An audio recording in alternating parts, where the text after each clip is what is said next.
Madam Mayor, it's 6:05 and we are live. Thank you very much. Good evening, everyone, and welcome to the Tuesday, August 22nd, 2023 City Commission Budget Work Session number 5. Can you call the roll, please? Yes, Mayor Betty Resch, Here. Vice Mayor Christopher McVoy, Here. Commissioner Sarah Maliga. She was here, she just disappeared. Oh, Commissioner Kimberly Stokes, here. Commissioner Reynaldo Diaz. Here. Thank you. Commissioner Diaz will lead us in the Pledge of Allegiance. I pledge allegiance to the flag of the United States of America and to the republic for which it stands, one nation, under God, indivisible, with liberty and justice for all. Thank you. It's so different about the first. Yeah. Okay. So tonight is updates, future action and direction, and I see that the staff is ready to take it over. Thank you. Madam Mayor, Oh, before we dig in. well, I mean, Hello? Is it working?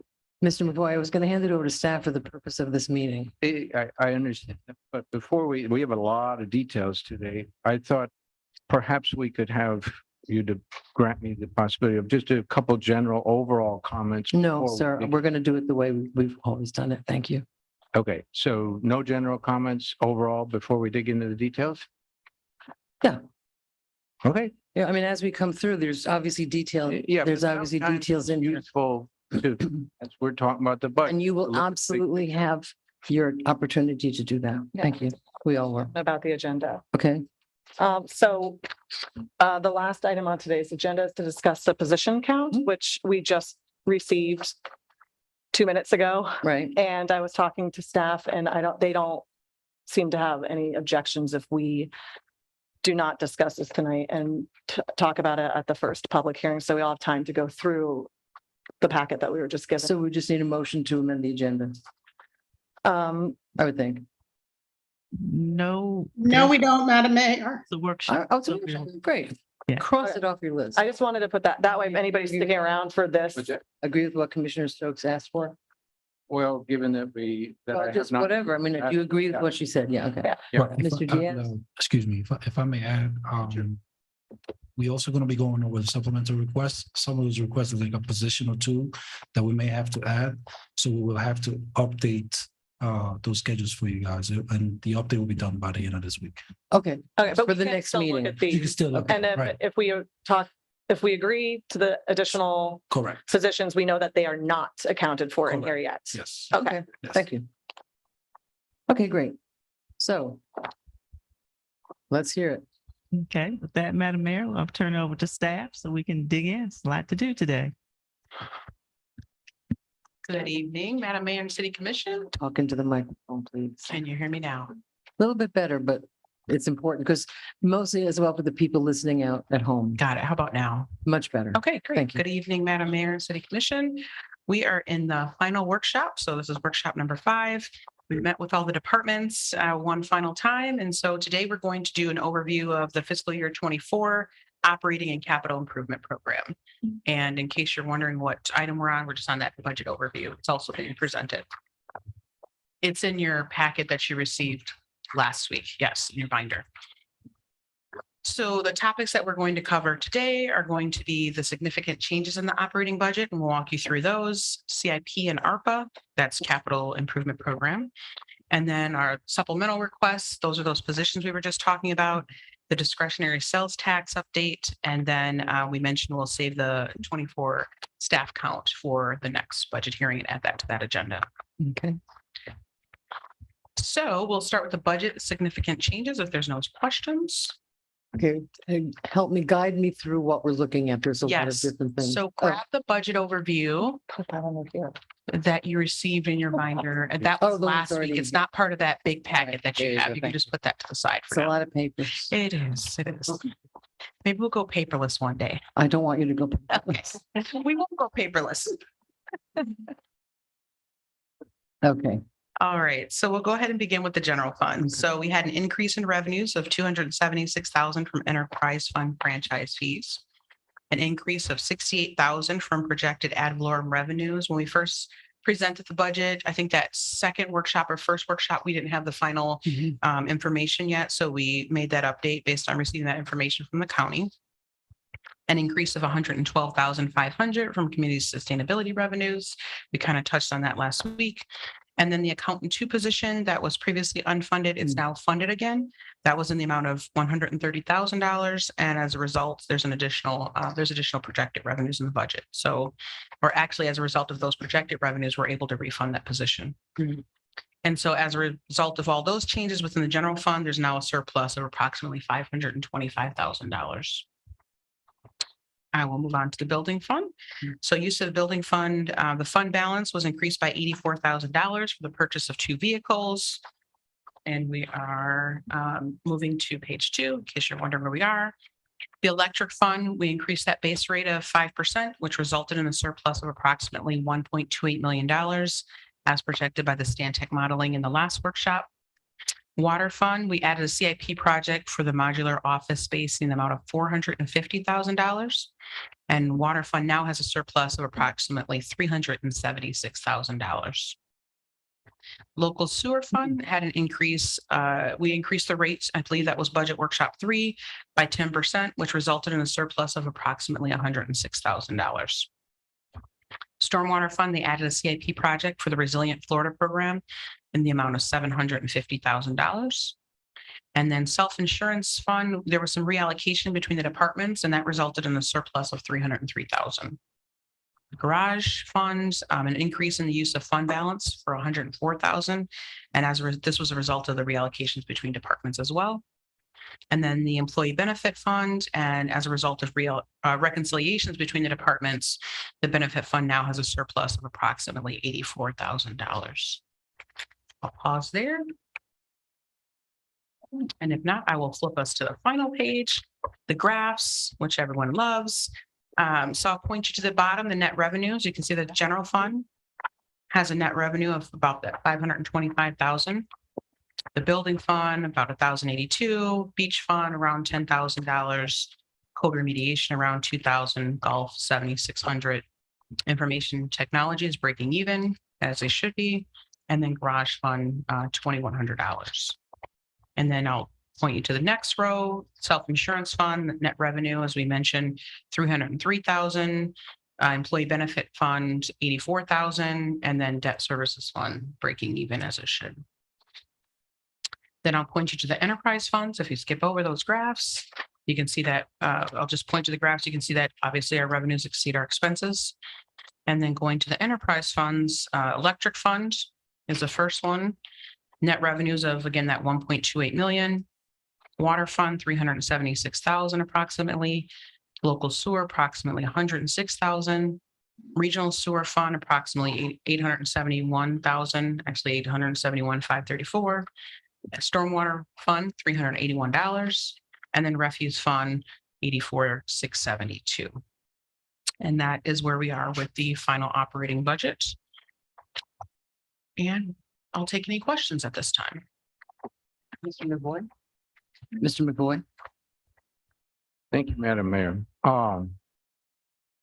Just some general comments that relate to the overall budget that you've just presented. I'm certainly very happy to see that it looks like we're at a balanced budget at this point. We started the first session, we were not quite there. I do have some ongoing concerns a little bit. One Mr. is. McVoy, let's talk about what she Mayor, just this presented. is about the overall budget. May I please make some comments? My anticipation is that the staff would present what they had, and then we would ask questions have about done that, They asked I- for questions. about those Yes. that we just it went does. over. If it's Yes, what we just it went does. over, that's fine. Thank Yes. you. I'm concerned that.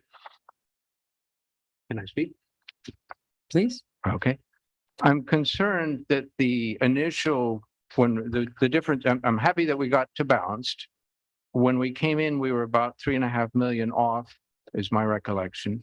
That was pretty much in one department. my concern a little bit is that the way that we seem to have resolved most of that, if I understand correctly, was primarily, it wasn't so much by reducing expenses in that department or increasing revenues, maybe the budgeting, the rate increase was partly, but that a lot of it, what that presented the last one was basically most of that 3.5 million was being covered by a change in accounting practice where we said, all right, instead of truing up to the end of the year, we're going to do it at the beginning. It wasn't really generating extra income or reducing expenses. So that concerns me a little bit whether we still have an underlying kind of problem there. The other concern that I have in that area is that we've had an ongoing issue in that department of pay disparities and Which as department? the electric department. All of these seem, the focus was, that's where our imbalance in the budget started out. My concern is that I'm not seeing in the budget a change in those pay disparities that we're resolving that. So then more broadly, that's concerns in there. More broadly, this is for us as a commission.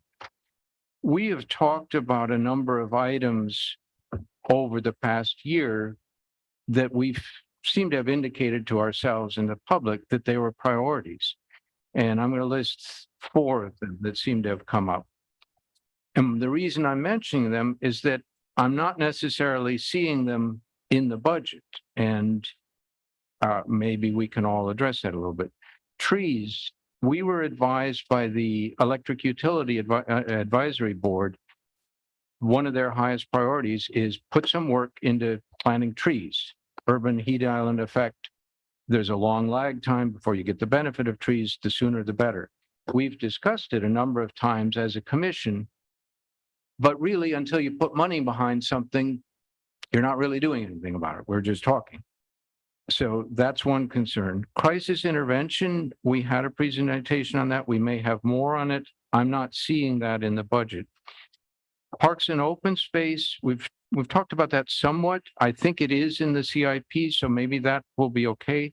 The other one that we've talked about numerous times as a commission is a citywide beautification program. And I would tie that citywide beautification and increase in public safety, because to some extent, there's some evidence that the more that you do in that direction, the more benefit you get in safety as well.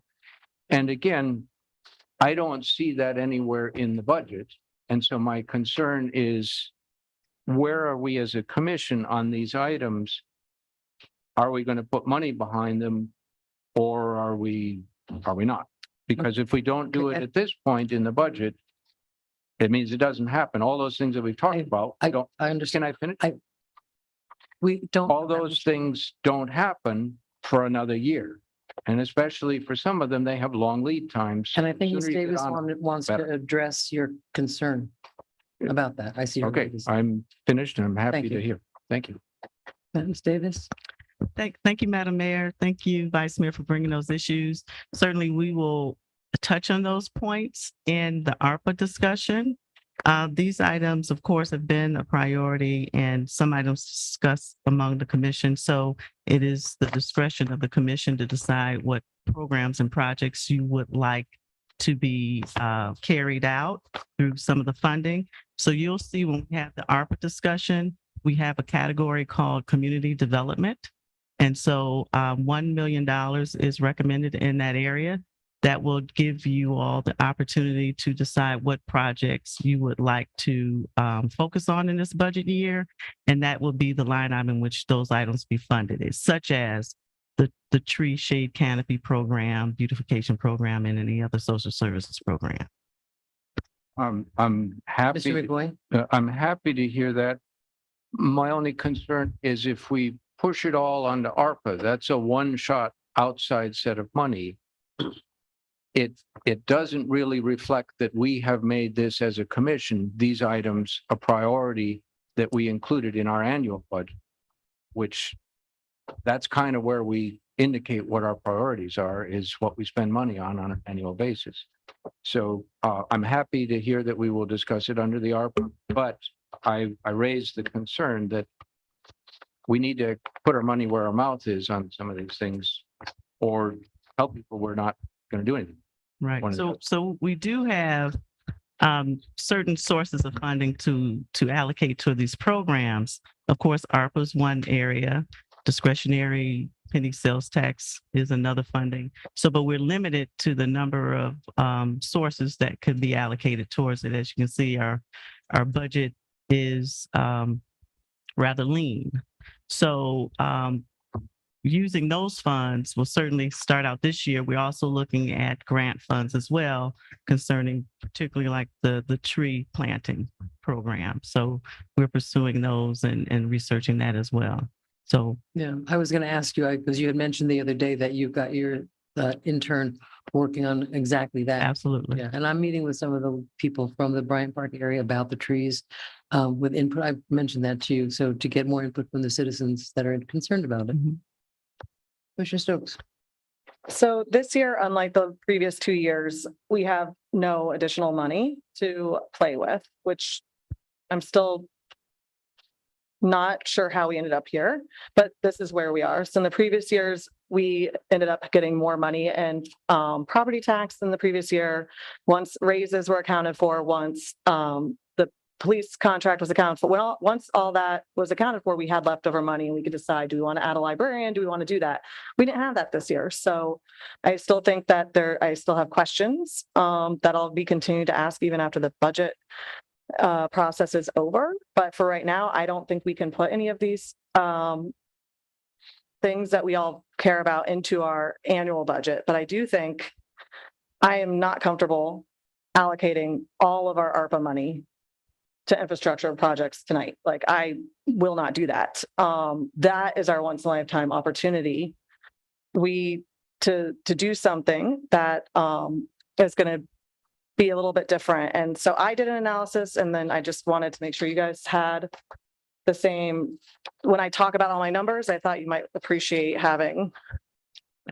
We can talk about it when staff is ready to talk about it, but I did an analysis of how we're spending what the proposals are for ARPA and what I'd like to see different. And we can talk about it at that time, but I agree with the vice mayor. This is a reflection of our values. Excuse me, Commissioner Stokes, do you have a copy to share with the finance? Are you asking us to look at this tonight?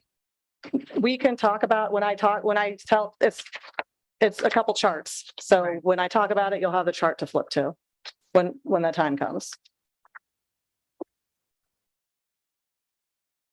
Okay. Moving on.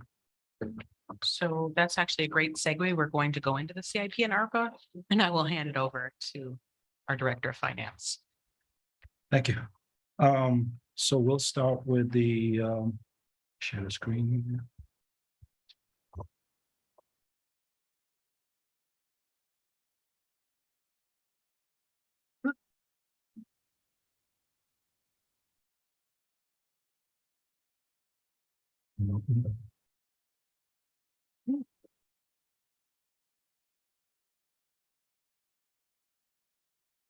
Bless you. We're doing supplemental budget? I don't know where we are. Okay. Wait until they settle down. Oh, this one?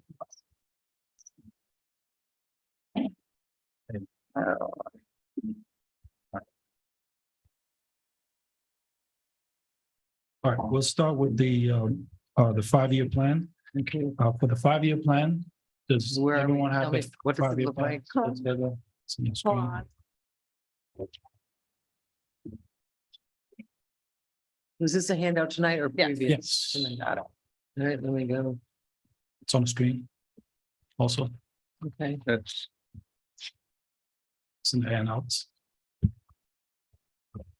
so that's the same as was handed out before. Yes, My it's hand's just, been up one over thing here. that's, on the 5-year plan. I'm Hello? sorry, did I hear Commissioner Malega?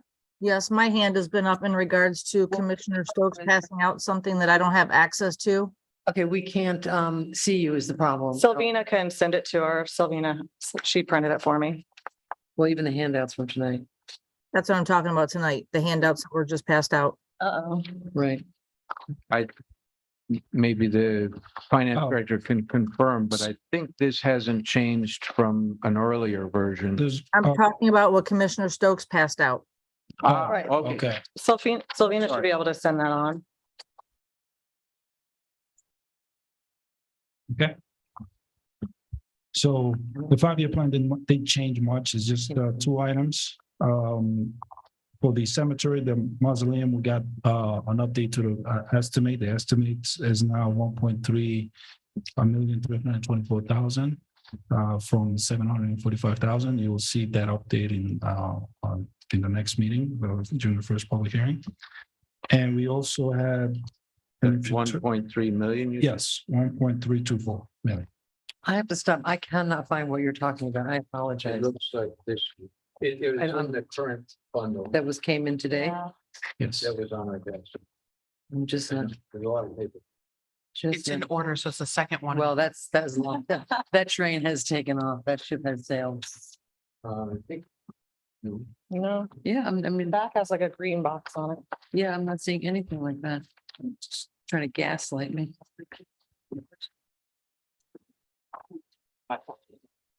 Is it this? Oh, wait. Yeah, there. My apologies. Thank you. Okay, So yes, so the 5-year plan didn't have much updates except for two items. One of them being the cemetery that we just received the estimates. That was after we had submitted this report. So the mausoleum now, the estimate increased from 745,000 to approximately 1.3 million. Okay. And then if you turn over to stormwater, the stormwater should be one page over. Mhm. That also increased. And I think it was mentioned in the previous workshops that it was understated, the projects for the stormwater for the 5-year plan. So this is a more accurate one provided by the department. Which item? The stormwater fund. Yeah, but which, There's three different, It's based fiscal year 25, 26, 27, and 28. but which line item? For the stormwater conveyance and collection Okay. improvements. so Thanks. those are new numbers. Yes, these are new numbers. So if you go in your previous budget binders, you will see that those numbers were far more less than what we have here. Okay. So the next item, if you turn over to the page that has the fiscal year 2024 capital program, we can just go over the funding for the projects. I mean, when you get there. which one? The one with the green up at the top. Yes, Okay. General fund? yes. So general fund. So we have the bistro lighting design for 65,000. That's currently unfunded. And then we go to the cemetery. We allocated the fencing for the Pinecrest Cemetery and the I Banks Cemetery fencing. We allocated those funds to the penny sales tax.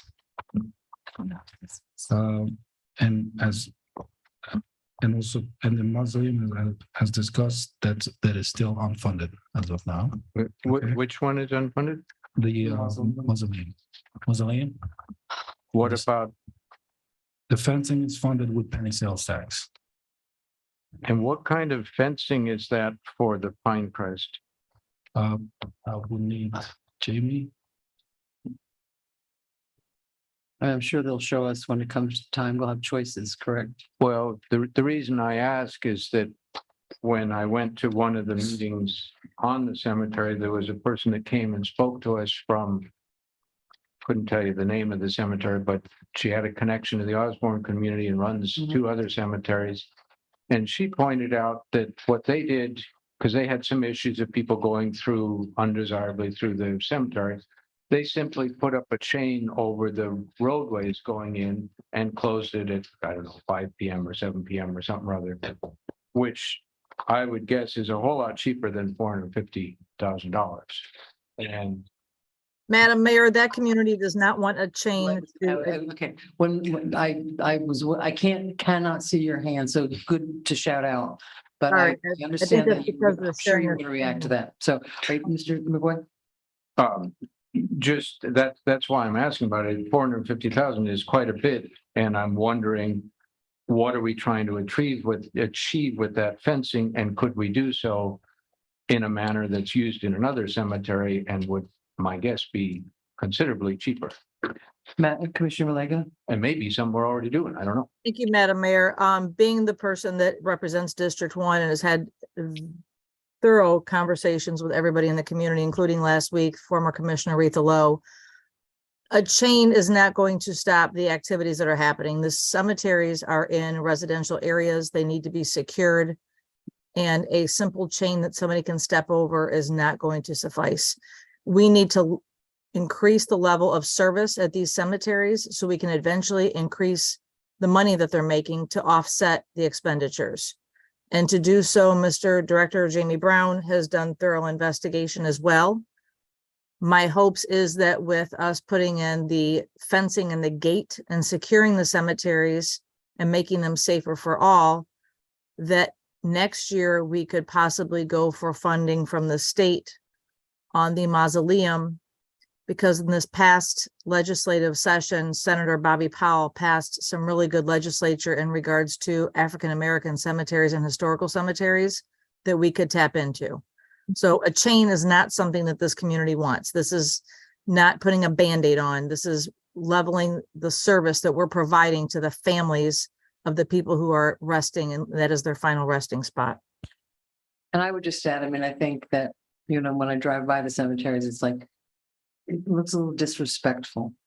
It's just, it's right there. So I mean, that's whatever. So, but Mr. Brown, did you want to add to this conversation? Sure. Why not? So for the record, Jamie Brown, Public Works Director, Interim Assistant City Manager. You kind of hit the nail on the head. You know, historically, well, pretty much throughout, at least down here, most of the cemeteries are fenced, especially like ours in residential areas. Obviously, I'm from up north, as you are, and a lot of rural areas, rolling hills, they're not. But that's not really the case down at like 12th and 8th Street. So a lot of the issues we've been having, and why PBSO spent some time out there, isn't strictly vehicular, which is what, you know, chains and gates across some of those access points would stop. It's also pedestrian, and activities that are happening after hours. So the type of fencing this would actually be 6 foot black. It's a product called Alumiguard, which is basically an aluminum product that's got a sealer on it. Mainly we're looking at that type of product because it's 25-year warranty. So we're also looking at it from a staff maintenance standpoint. We don't want to be out there painting these things every couple of years because that's a lot of linear footage of fence for both of these cemeteries. So we're looking at a product that maintenance wise is going to last for quite a while. And it's also going to be decorative. So you're going to have your typical ornamental black, it almost looks like a wrought iron fencing that you see around any other cemetery down here. And it also gives us the ability not only to stop a lot of the trespassing we see these days, but it also adds a little bit more appearance factor and some other things to that cemetery. You know, as we mentioned before, we're kind of topped out at what we can charge based on other municipal cemeteries down here, based on what amenities we have and what we can offer currently. Thank you. Commissioner McBoyd and Commissioner Stokes. Maybe Commissioner Stokes can go first. Okay.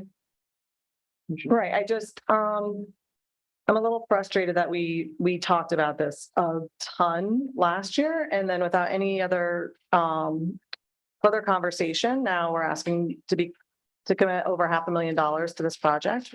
I thought we landed on more using landscaping to add that extra barrier. And in general, I just think that this whole process of how we're allocating our money line by line based off of what staff put together isn't a way to make sure that we're distributing the funds across all of the projects that reflect our values as a community. So this is a lot of money, and it is a commitment that now every 25 years we'll be paying to replace this fence, just like with all of our other equipment. I'm not going to go through, I don't know what to do, honestly, to go through line by line and say yes or no, because I think there's a lot of work to be done with how we're proposing to spend all of our funds. Mr. McBoyd. I somewhat similar comments. We pay 14 million for public security, public safety out of our budget. And either we think that's a good investment and we ask them to deal with issues in particular locations. We had recently a proposal to put fencing around part of a park. And that met with quite a bit of disapproval in the community. I checked with PBSO and they informed me that there have been no issues of pedophiles on record. I have this in writing, that the area had no particularly worse concerns than any other part of the city. List to the cemetery. Yes, but the issue of fencing is parallel. If it was $50,000 to add fencing around it, and we knew for sure that a 6-foot fence would keep out the people that you want to keep out, which maybe it will, maybe it won't. I can tell you that we have an 8-foot fence right in front of my house, and people figure out a way to get into it regularly. So I'm not convinced that it would work. Maybe it would, maybe it wouldn't. I would say if you go up Parker, you can get, I don't remember the name of the cemetery, but there's no fence around it. I don't know about other ones, but I think there are plenty of cemeteries around, even in the south, that do not have fences. And so I would ask the question, before we commit $500,000, we talked about, we don't have a lot of spare money. We don't have a lot of, and we need to have some way of collectively deciding what are our priorities for the city. And I don't believe we've had a discussion where we collectively said, yes, we think $500,000 to put a fence around an area is a wise move. I hear you on, powder coated 25-year. I'd ask a little bit of questions because 25 years, not much of anything lasts in Florida, 25 years, but let that slide. It's a lot. And I agree with the frustration that Commissioner Stokes has, is just having an item show up on here and then we approve the whole package doesn't really address how do we decide on our priorities. And that's a lot of money. And like I say, we spend 14 million for public safety. So we have a mechanism to deal with that. I have not heard a presentation from public safety where they came and said, you know what, everything is out of control. We can't deal with it. We can't deal with the cemetery. Please fence that thing off. Maybe they indicated, but nobody in public safety has ever told me that. And I think I would hate to. Madam Mayor, my hand's up again, just so you know. Okay, got out. And Ms. Davis has her light on. Ms. Malega, you're on. Thank you. It seems to me that anything that happens in District 1 has to be met with a challenge. And I'm just going to say this, from the Osborne Community Center and the community coming out last year for the Osborne Community Center to be remodeled with the CDBG funds, and I lost that battle 4-1. The cemetery has been a neglected, rundown, city-owned parcels that we have not taken care of. Last year, finance went through and set up what's called a sinking fund. So what the money that does come in every year will now be put aside if it's $45,000 or $50,000. So as Commissioner Stokes said, in 25 years, there will be a nest egg because the previous commission neglected these cemeteries. And I will not stand by and allow us to continue to neglect the cemeteries. These are historical cemeteries that I have worked very hard with Jerry Kelly to get on the historical registration. We have got historical markers coming in that we've gotten funded from the state. I have been working diligently, and this has not just appeared on a piece of paper. If you have read your backup for the past 5 years of the CIP, this has been on. We've never had the funding in this city to bring this to fruition. And I will fight tooth and nail. And I agree that there should be a level playing field for investment in the city on things that we own and things that we need to do. I supported a mobility plan. I supported money for legal aid. I have supported funding for other projects that other commissioners have brought forward. If I have to pack that city hall with people from District 1 whose families of generation after generation have been laid to rest in those two cemeteries to make this come to fruition, trust and believe that I will. It'll take one phone call. And you'll have 75 to 100 people in that city hall, again, demanding that their voices are heard. This isn't my voice. This is me listening to the residents of my community saying, this is what we want, Commissioner. Now, for Commissioner McVoy to show up at one meeting and act like he knows what those residents want is really unfair and very unprofessional. So I'm going to leave it at that. But trust and believe that I already sent emails to every single person in District 1 who has a family, because we have a database on those cemeteries, and they will be at the next city hall meeting. And you will hear loud and clear that they want those gates and those fences, and they're not going to back down from that. Thank you. And I want to make a distinction, Mr. McVoy, when you talk about the one on Parker, the cemetery in Parker is this huge expanse of land and gates and landscaping and grass before you ever really get to anything. And the Hillcrest Cemetery in Dixie, which is the more historic cemetery, does in fact, they just redid theirs. And it looks sort of forlorn for a while. And then a couple of years ago, they funded to refence it, and it looks remarkable. And I think it's not just, we talk about the beautification of the city. I think this is also one thing that kind of sets, we care about the city. The visuals of the city are important, and it looks very ragtag as you go by. Commissioner Stokes? I definitely hear what Commissioner Malega is saying, and I think that's another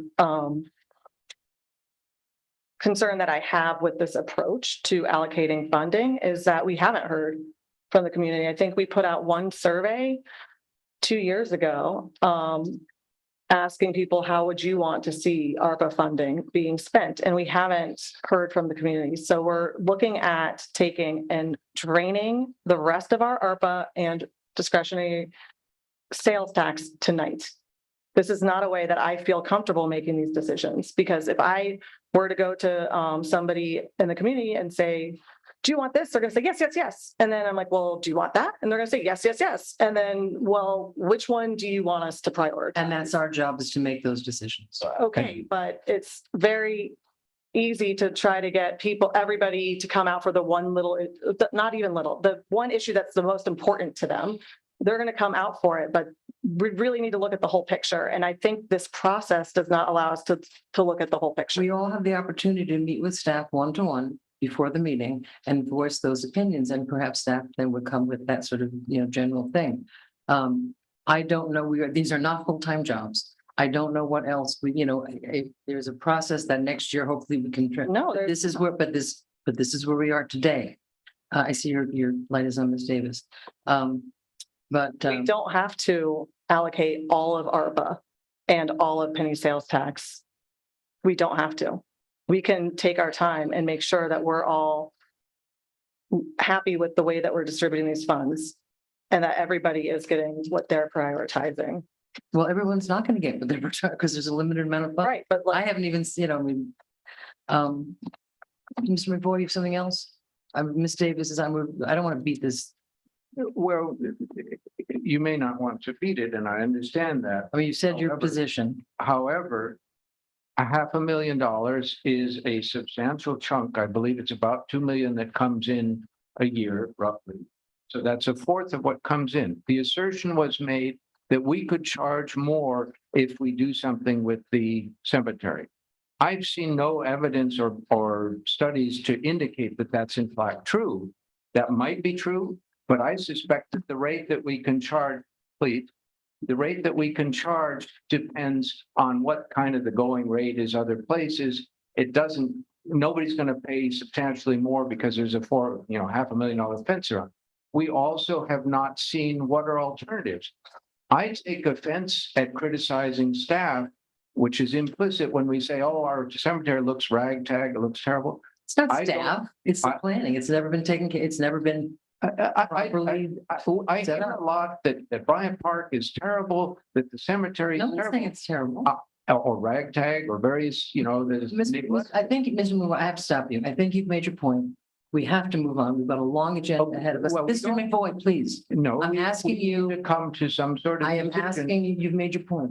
I Ms. Davis? have not made my point. You made your I will determine when I've made my point, please. Mr. McVoy. And it's please now do not 6:40. shut me down. I'm not We shutting have you not down. We down- have a lot to do. The other night, I was thinking about this the other day. We had a meeting. We have a half an hour limit onto things before they become a workshop. And I was looking at the clock and you took 15 minutes of that half hour.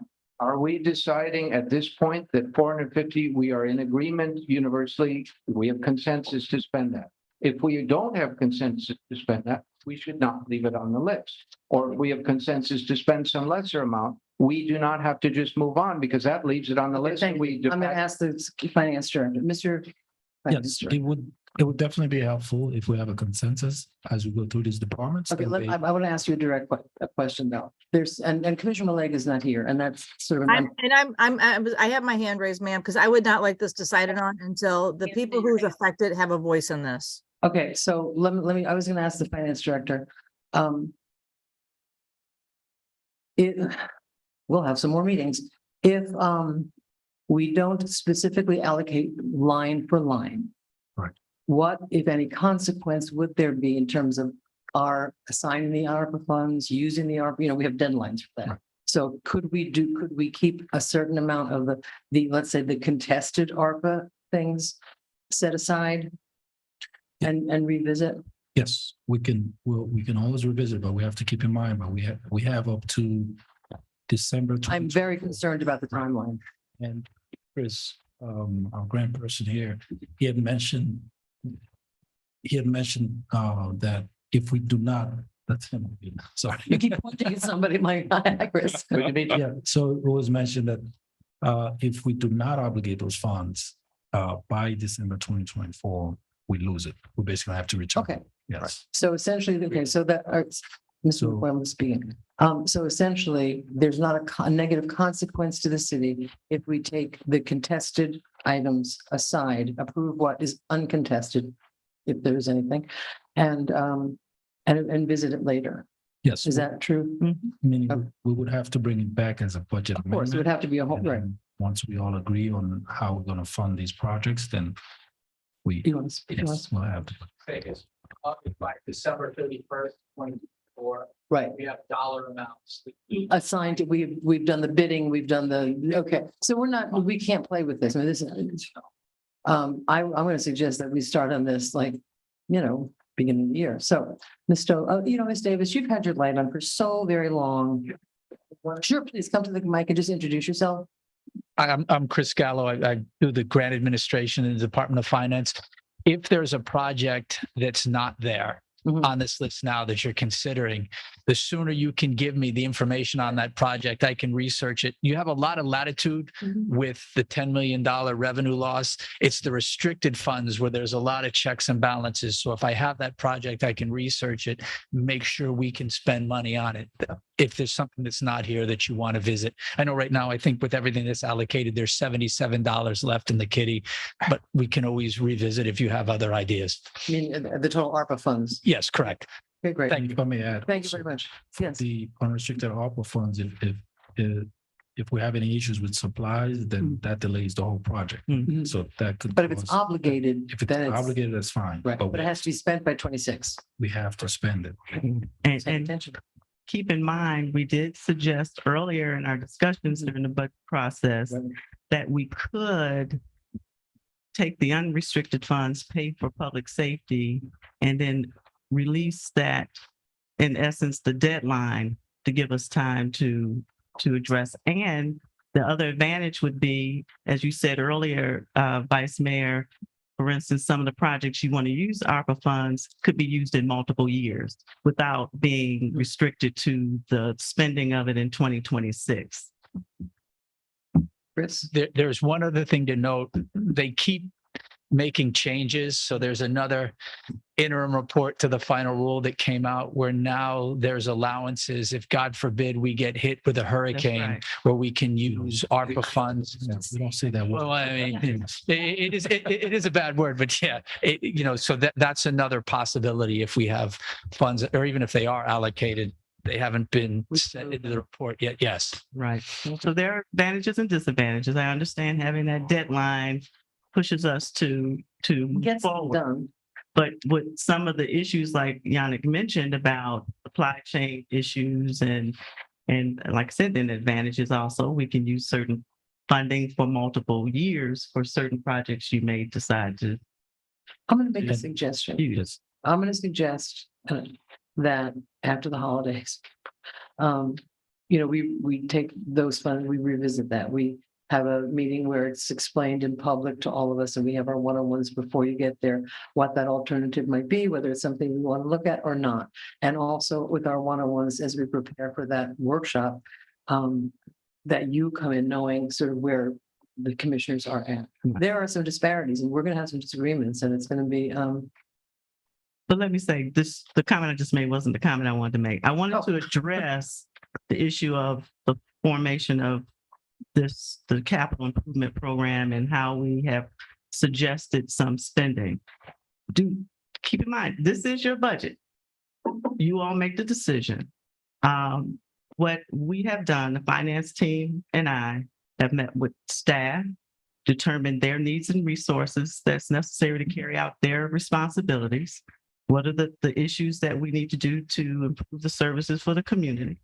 We've met with each one of you. Last meeting, we said we were instructed to meet one-on-one with each one of you to get your thoughts about the CIP, the ARPA, and other priorities that you would like to see. So we've done that. On the CIP had different projects. Similar to how we allocated ARPA funds last year is what the approach we took this year. We had a number of deferred projects on CIP. We used most of the allocations toward CIP issues, and we followed that same guideline here. Items were on the CIP. We tried to address the funding for those deferred maintenance issues or deferred projects. And so that is what we're trying to address. But of course, this is a recommended budget. You make the final decision and you determine the priorities. We are happy to make those changes. It's just that we took the same approach in trying to address the projects that have been on the CIP and put funding to them to move those projects forward. the difference being, the thing that I think we all need to bear in mind is the people that are presenting this budget to us.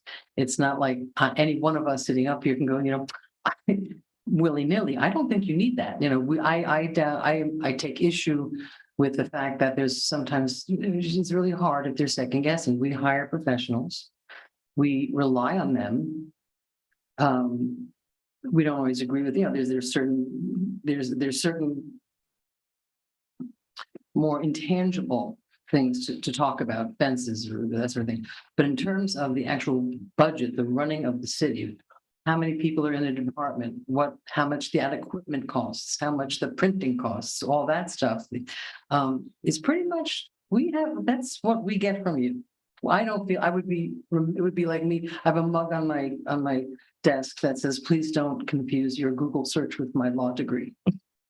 And it's the same principle here, I think. I think we have to be very respectful of the fact that, and I don't think anybody, I would hate to think that anyone's doing that, but to go deep into, do you need a half-time clerk or a quarter-time clerk, or I think we need to step back a little bit and trust that we don't know that. We have no basis to make any kind of decision based on how a department is run. So I just want to make that point. Ms. Stokes had you, and then Mr. Diaz has had his line up for a while as well. Let's have Mr. Diaz. I just wanted to point out the idea of talking about ARPA funds throughout the year, I think is really important because things come up all the time that we just need more opportunities. I don't think for those funds, we have to wait for budget sessions to discuss. I think in terms of the cemetery, just in case anyone's wondering my perspective, it's an expensive fence. And when I hear the Lumacraft fence, and this is an issue in planning everywhere, there's videos on it, and that fence famously, fences only work so well when you have enforcement to accompany it. And the issues that I hear that are happening with pedestrians and vandalism, I often wonder, a fence is not the silver bullet. There has to be something that accompanies with it. I mean, there are videos out there where famously that fence, that aluminum, it's like a 1-inch square tubing fence, right, spiked on top. I won't get into details to tell people how to do this, but using literally just a t-shirt, you can get through that fence. Okay. And so, I think, and I certainly hear Commissioner Malega's concern about these cemeteries really need attention. I 100% agree that they do need attention. I think, for example, at a mausoleum, I think that's a great idea. I think that's a great ask from Tallahassee. I think we should do that.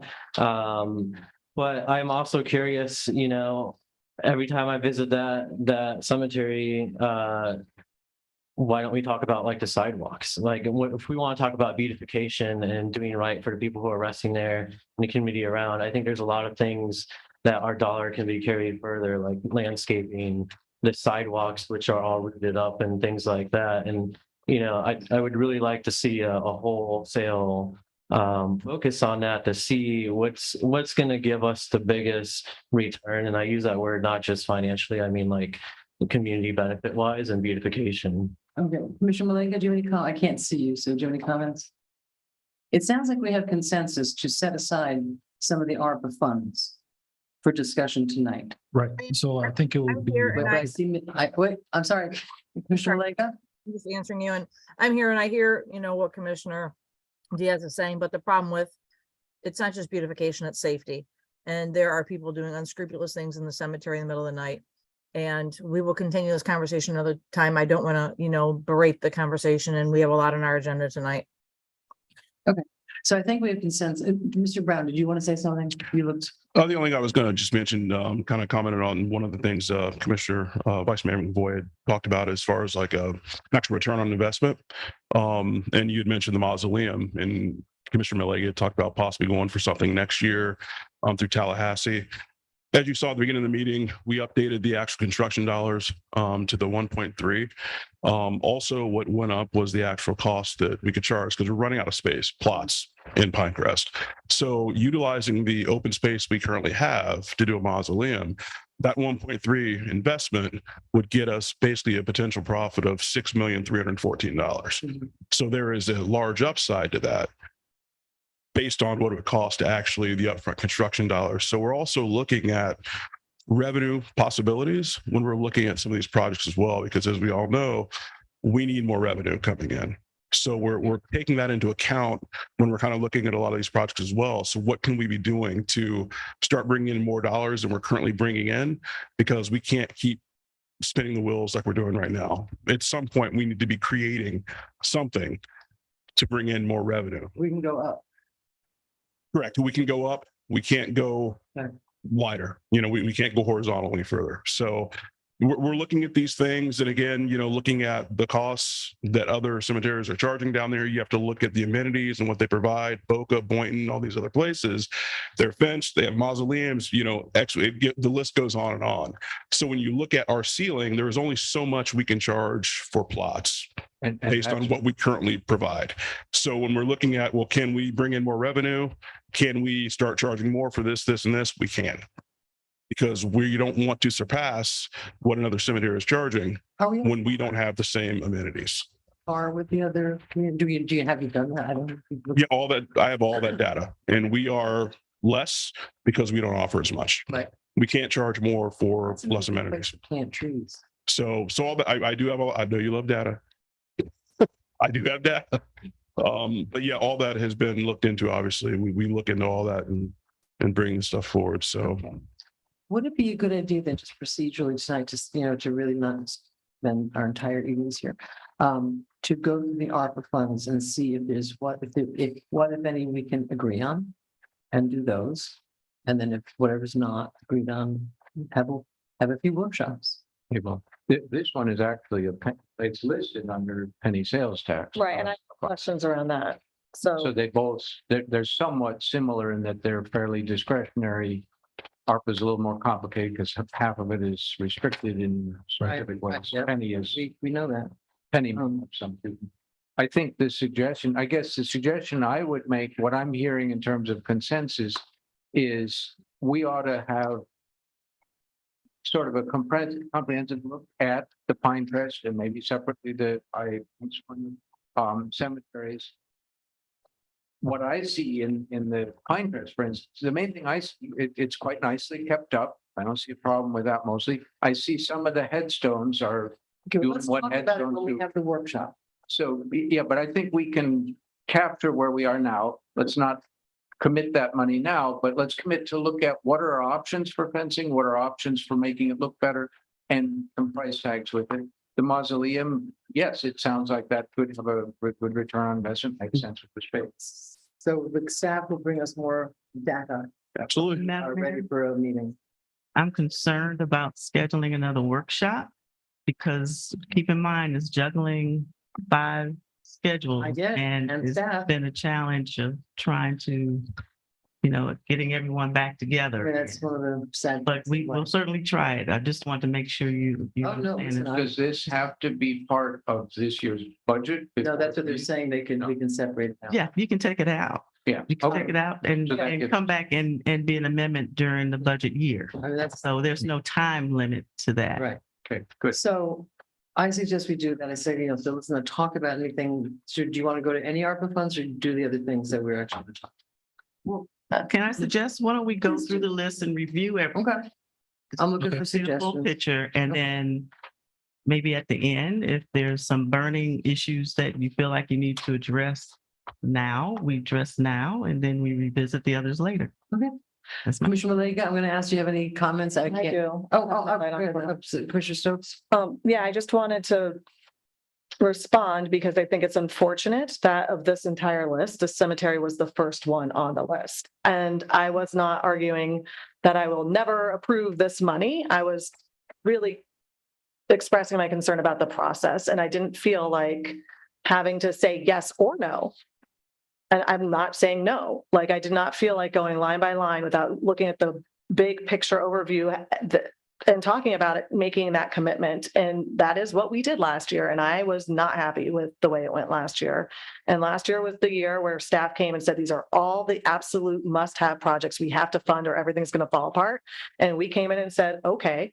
And I don't think that's what people expect their elected representatives to do. They expect us to have thoughtful conversations, put in the work, hear from the community, have more conversations. And I don't think they all need to be done one-on-one behind closed doors. This is the first time since last year that we're all in the public and able to talk about these things. So I think that for me, tonight, I would consider it a success if we were able to just casually talk about things and be open and respectful to each other and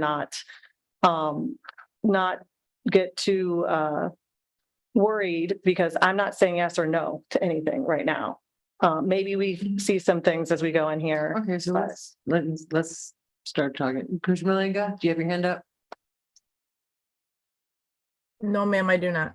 Okay. Janet, can you Yes. like Make it, expand that thing so we could see if Commissioner Malega's hand is up?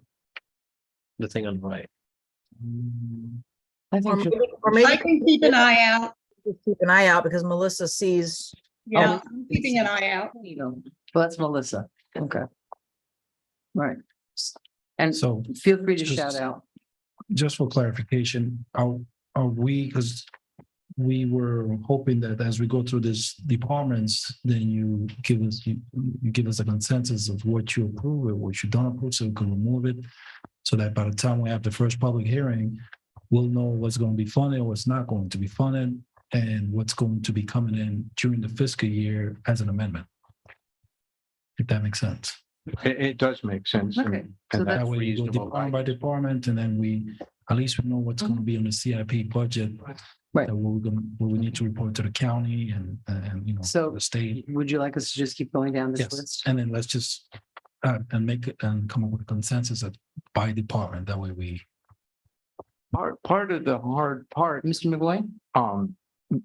it is very much the two things that the elected body does is set rules and policies and procedures and does the budget, which is, that's very much the central things. And it is very appropriate for us to make decisions. And it's a difficult task.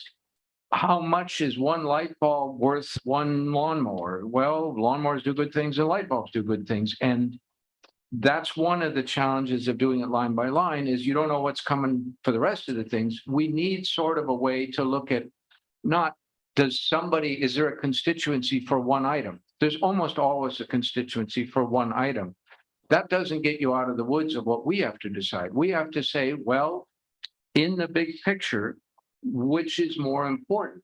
And there are not black and white right answers to that. We don't always agree. but you have to look at, okay, you got X amount total. How are we going to do that? That's right. That's And- budget process, right? So I think, the issue of should we be evaluating these things and having public discussion on it, I think is. I very think we've agreed we're gonna do that. So Okay, let's move on. for the cemetery, are we going to table this for later? We're gonna table that. Okay. For the recreation, I'm knowing the, Commissioner Stokes? No. When we get to recreation, I have a question. yes, so for recreation, the Osborne Community Center renovation, we have the product is for 307,000 approximately. We have a grant for 267,000 approximately. And I think in the last workshop, we decided that we're going to use unrestricted ARPA funds for the difference, The 40. Yeah. the 40,000. Yep. Is I that still, would guess. are we still on board with that? Yes. Yeah. I think we did that already, yeah. Okay, Yeah. perfect. I do Oh, have a sure. question. I absolutely support funding this however we have to. My question is, and this is something that when I was looking through everything that I was trying to figure out, is how do we decide why this renovation is going to be funded through ARPA and then the court resurfacing is going to be funded through penny sales tax? Like, I feel like there are some things that we should be keeping in mind as we're talking about the money, how we're allocating this. So there's obviously different restrictions and different timelines depending on what source of funding you're using. So when I see very similar items being, kind of split between the two funding sources, I wonder why. So the approach that we took, especially with the ARPA, and we'll talk about it when we get to the ARPA section, as we were, if you recall, we reallocated the funds that we initially had for the ERP funds, the ERP system, the software to replace Naviline, which was 4 million. We brought that down to 1 million. So we reallocated 3 million. So as we were reallocating these projects, I think we started with the big our approach with the projects that we could actually complete. That had a more accurate estimate, because being that these are ARPA funds, we have to spend the money, and because we cannot just obligate the funds and not meet that Right. that amount. So Right. So the 306 is ARPA. The three. I'm sorry. I'm sorry, the 40,000 was I ARPA. was trying to answer to Okay, I'm just- Commissioner Stokes' question, yes. How we came about this. Okay, so as we went down the list allocating the 3 million, then that's how it came about the remaining balance, and we just kept allocating left and right. Okay, so I would like for us to take, when we're doing all this, another look at the way that these funds are being allocated, because I think it's a little risky to be taking something like the pool and having 1 million come from ARPA and 5 million come from sales tax, because what if it doesn't happen in time? Like, why split that across two funds? I think that should be changed. And then I think also with some of the road projects, that most of them are already coming out of sales tax. So I don't know why we're splitting that across funds. So as we went through the ARPA funds, the reallocation of the 3 million, we as soon as we get completed at 10 million, which is unrestricted, and so we had a number of other projects that could not be funded by ARPA because of the restriction, and that's how we came about allocating those funds to the sales tax. So essentially, the process that you used was we made a Please, decision. would you like? We made a decision a while back that we're not going with the ERP that had 4 million sort of earmarked for it. Right. So it was kind of available money. Right. We said, keep 1 million for various things related to ERP, but now you've got 3 million freed up. Right. And you folks said, well, what all we got on the list here? Let's start allocating them. Right. When we run out of that, then we'll switch over to the penny sales. To the penny sales tax. And I think the comment that Commissioner Stokes is making is that's fine and not a crazy starting proposal. Right. But it does not necessarily have any process of us Right. talking about what in fact are our priorities up here. Correct. We're the ones that gotta figure that You're the out. ones that have the Okay, final fine. They're decision. proposals, Thank you. Right. but we needn't, Absolutely. you know, they're I- proposals. Thank you. I had this sort of a question, not so far off, because we did find that little chunk of money. And was it three-ish? And there was a discussion up here about different ideas about what to do with it. Right.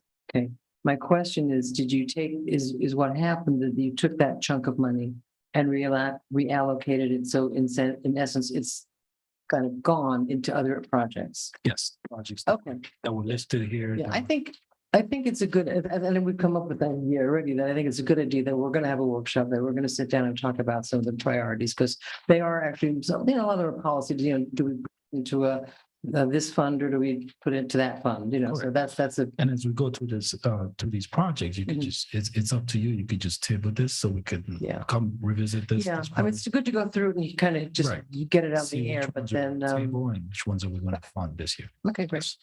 I just, Mr. Stokes? with so just with the penny sales tax money, it was our impression that we had $6 million for a pool, and then it turned out, no, we don't. So that's why we took the extra million from ARPA, was to be able to get us to that 6 million. But then this year, it seems like the amount of money we're collecting from penny sales tax is higher than we predicted. So we have extra money there. So I really think, I don't remember anyone telling me ahead of getting these sheets, like, oh, we have extra penny sales tax money that we're going to start dipping into and thinking about. So having the opportunity to do a lot of one-on-ones and stuff, I question that, but I do think it makes sense to keep all the pool money together. Thank you. Okay. So the next project is the Spillway Park, and I believe that was also approved for ARPA, last budget workshop. Is this still the case? Or should we table that?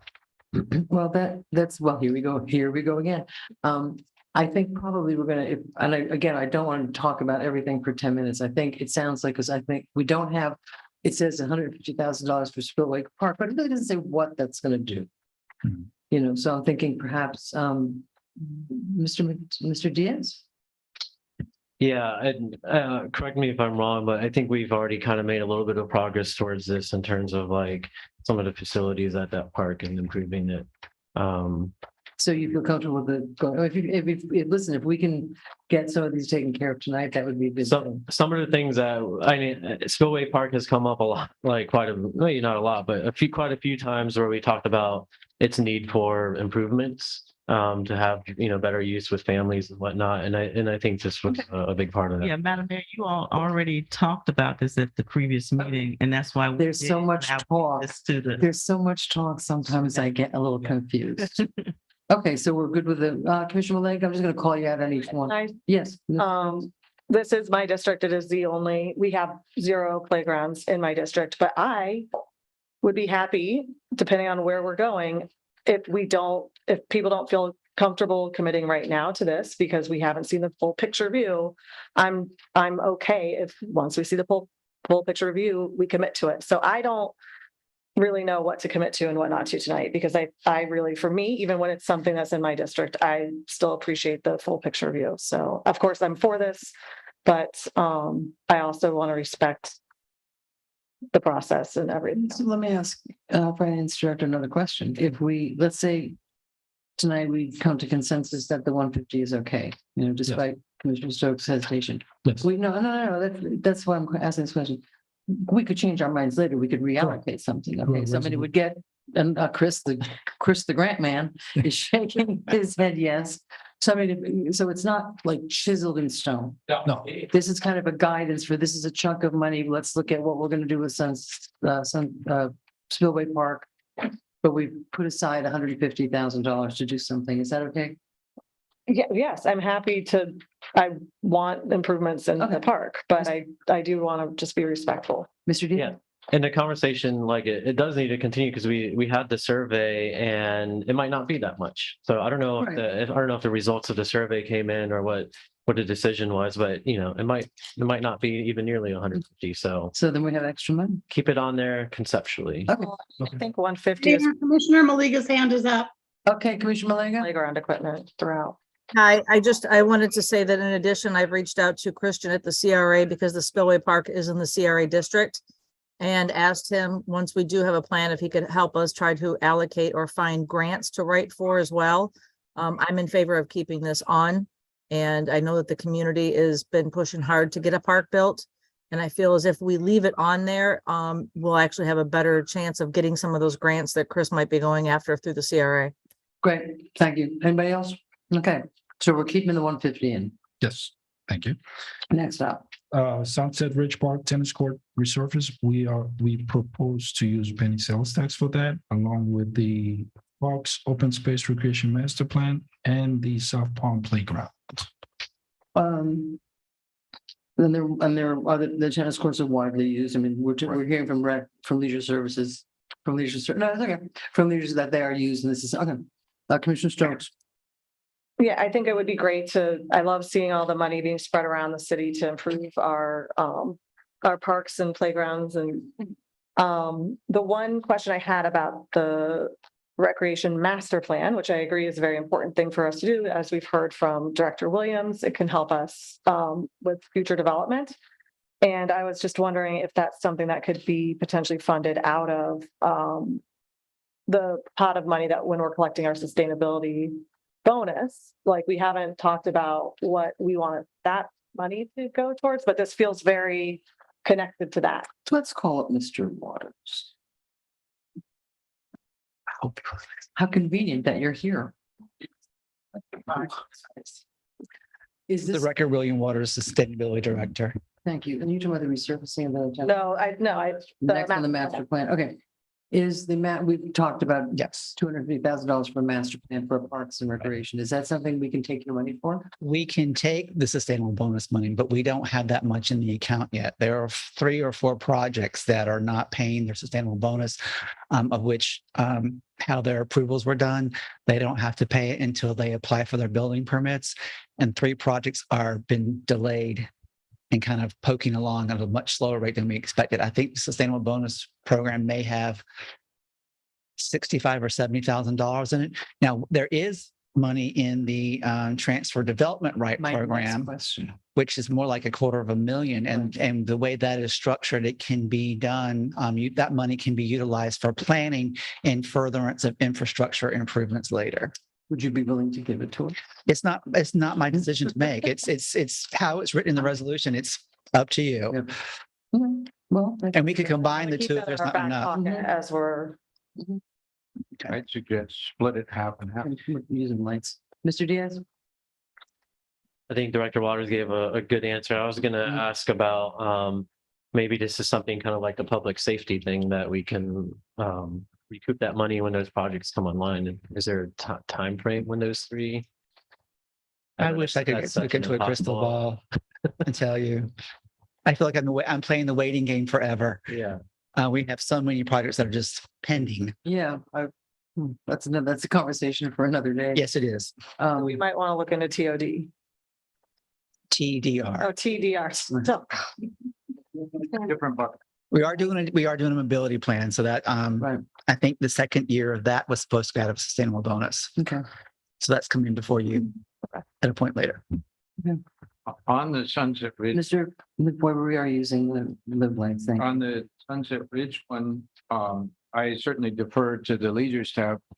I've not noticed that it was in particularly bad shape, but so I don't know that, does it have to be done this year? Can it be moved out a year? I don't know. I'm not opposed to doing it, but it seems like. Do you think they'd ask, do you think they needed it? Madam Mayor, Ms. Davis? I will refer to Rudy if he has any additional Yeah. information, but I know there is a desire to convert a couple of the tennis courts to pickleball, because as you know, Already, pickleball. We do that actively. We've been Yes. doing that. So there's been a Quite a while. lot of demand for pickleball, and so this will take that opportunity to convert a couple of the courts to Yeah. pickleball. I think Great. that's already happened there. It's already marked Well- out and we moved the pickleball nets. And that seems to be working pretty well as far as I can. Okay, well, Yes, Rudy Galindo, Assistant Director of Leisure Services. We do have the temporary pickleball setup that's there, but this project would would actually resurface to create a more permanent space for pickleball, which is heavily used. The courts themselves do have cracks and are in need of repair. They can't last much longer for them to continue to be playable. So the hope is that we can get them all repaired at the same time and accommodate all the users of that space. And it's funny because we sit here and you know, all of us talk about, you know, the deferred maintenance of commissions past. This would be that exactly what that would be is deferred maintenance on something that needs work. If we wait, Yeah. the longer we wait, the more it costs us. Right. Yeah, Commissioner Stokes. that's what I was gonna say. Commissioner, thank you. Very helpful. Commissioner Leggett, do you have your hand up? No, ma'am. Okay, thank you. Thanks. So do we have a consensus to use penny sales tax for those three projects? Thank you. And the remaining project is the South Bryan Park Fitness. Yeah, I'm sorry, Commissioner, Sorry, Yannick, the Commissioner Davis. I do that a lot. Ma'am, city manager. City manager, Okay. thanks. I stand corrected. I just want to make sure we're clear because I heard Yannick say we're okay for those two projects. Right. Say three, I thought it was three. Three. Okay, so The we tennis got court, master, Osborne, Spillway Park, and Sunset. Correct? well, yeah, the Osborne was already We did that. moved, and the spillway. That's was the also 40,000. also- Mhm. Is the tennis for 100,000, the master plan for 225,000, and the playground for 150,000. I think we were holding. We haven't gotten to the I think we playground. were holding on the Oh. master plan, correct? The master plan potentially Yeah. to split it PDR. between Okay, so we will just Well, I put think that on Williams hold. Department and this one. I thought we were holding because William said he doesn't have the funding. No, no, it's the The TDR, TDR. Oh, the TDR fund, split. not the other one. Yeah. Okay, thank you. So we're gonna split it or? We didn't decide that, but it's not a bad idea. Commissioner Stokes? Right, it's just one of those things that I wanted to acknowledge so that if we find that we need to open up our budget somewhere else, that's a possibility. And I don't know. I guess we can about splitting across funds. I'm not opposed to it, but we probably don't want to drain the other fund.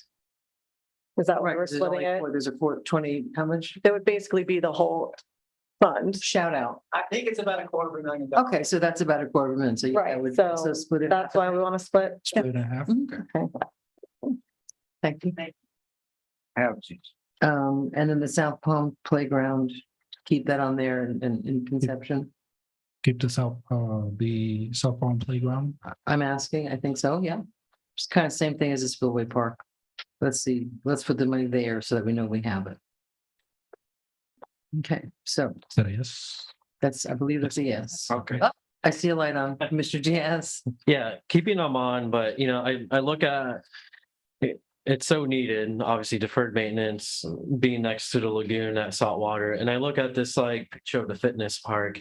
And maybe this isn't like totally a budget question, but my thoughts are we at a point where we have to like make this unavailable to people? Because you know, the photo that's in the CIP request form, like Oh, okay. it's rusty as heck. And just like the tennis courts and the pickleball with their cracks, I just look, you know, I just see liability.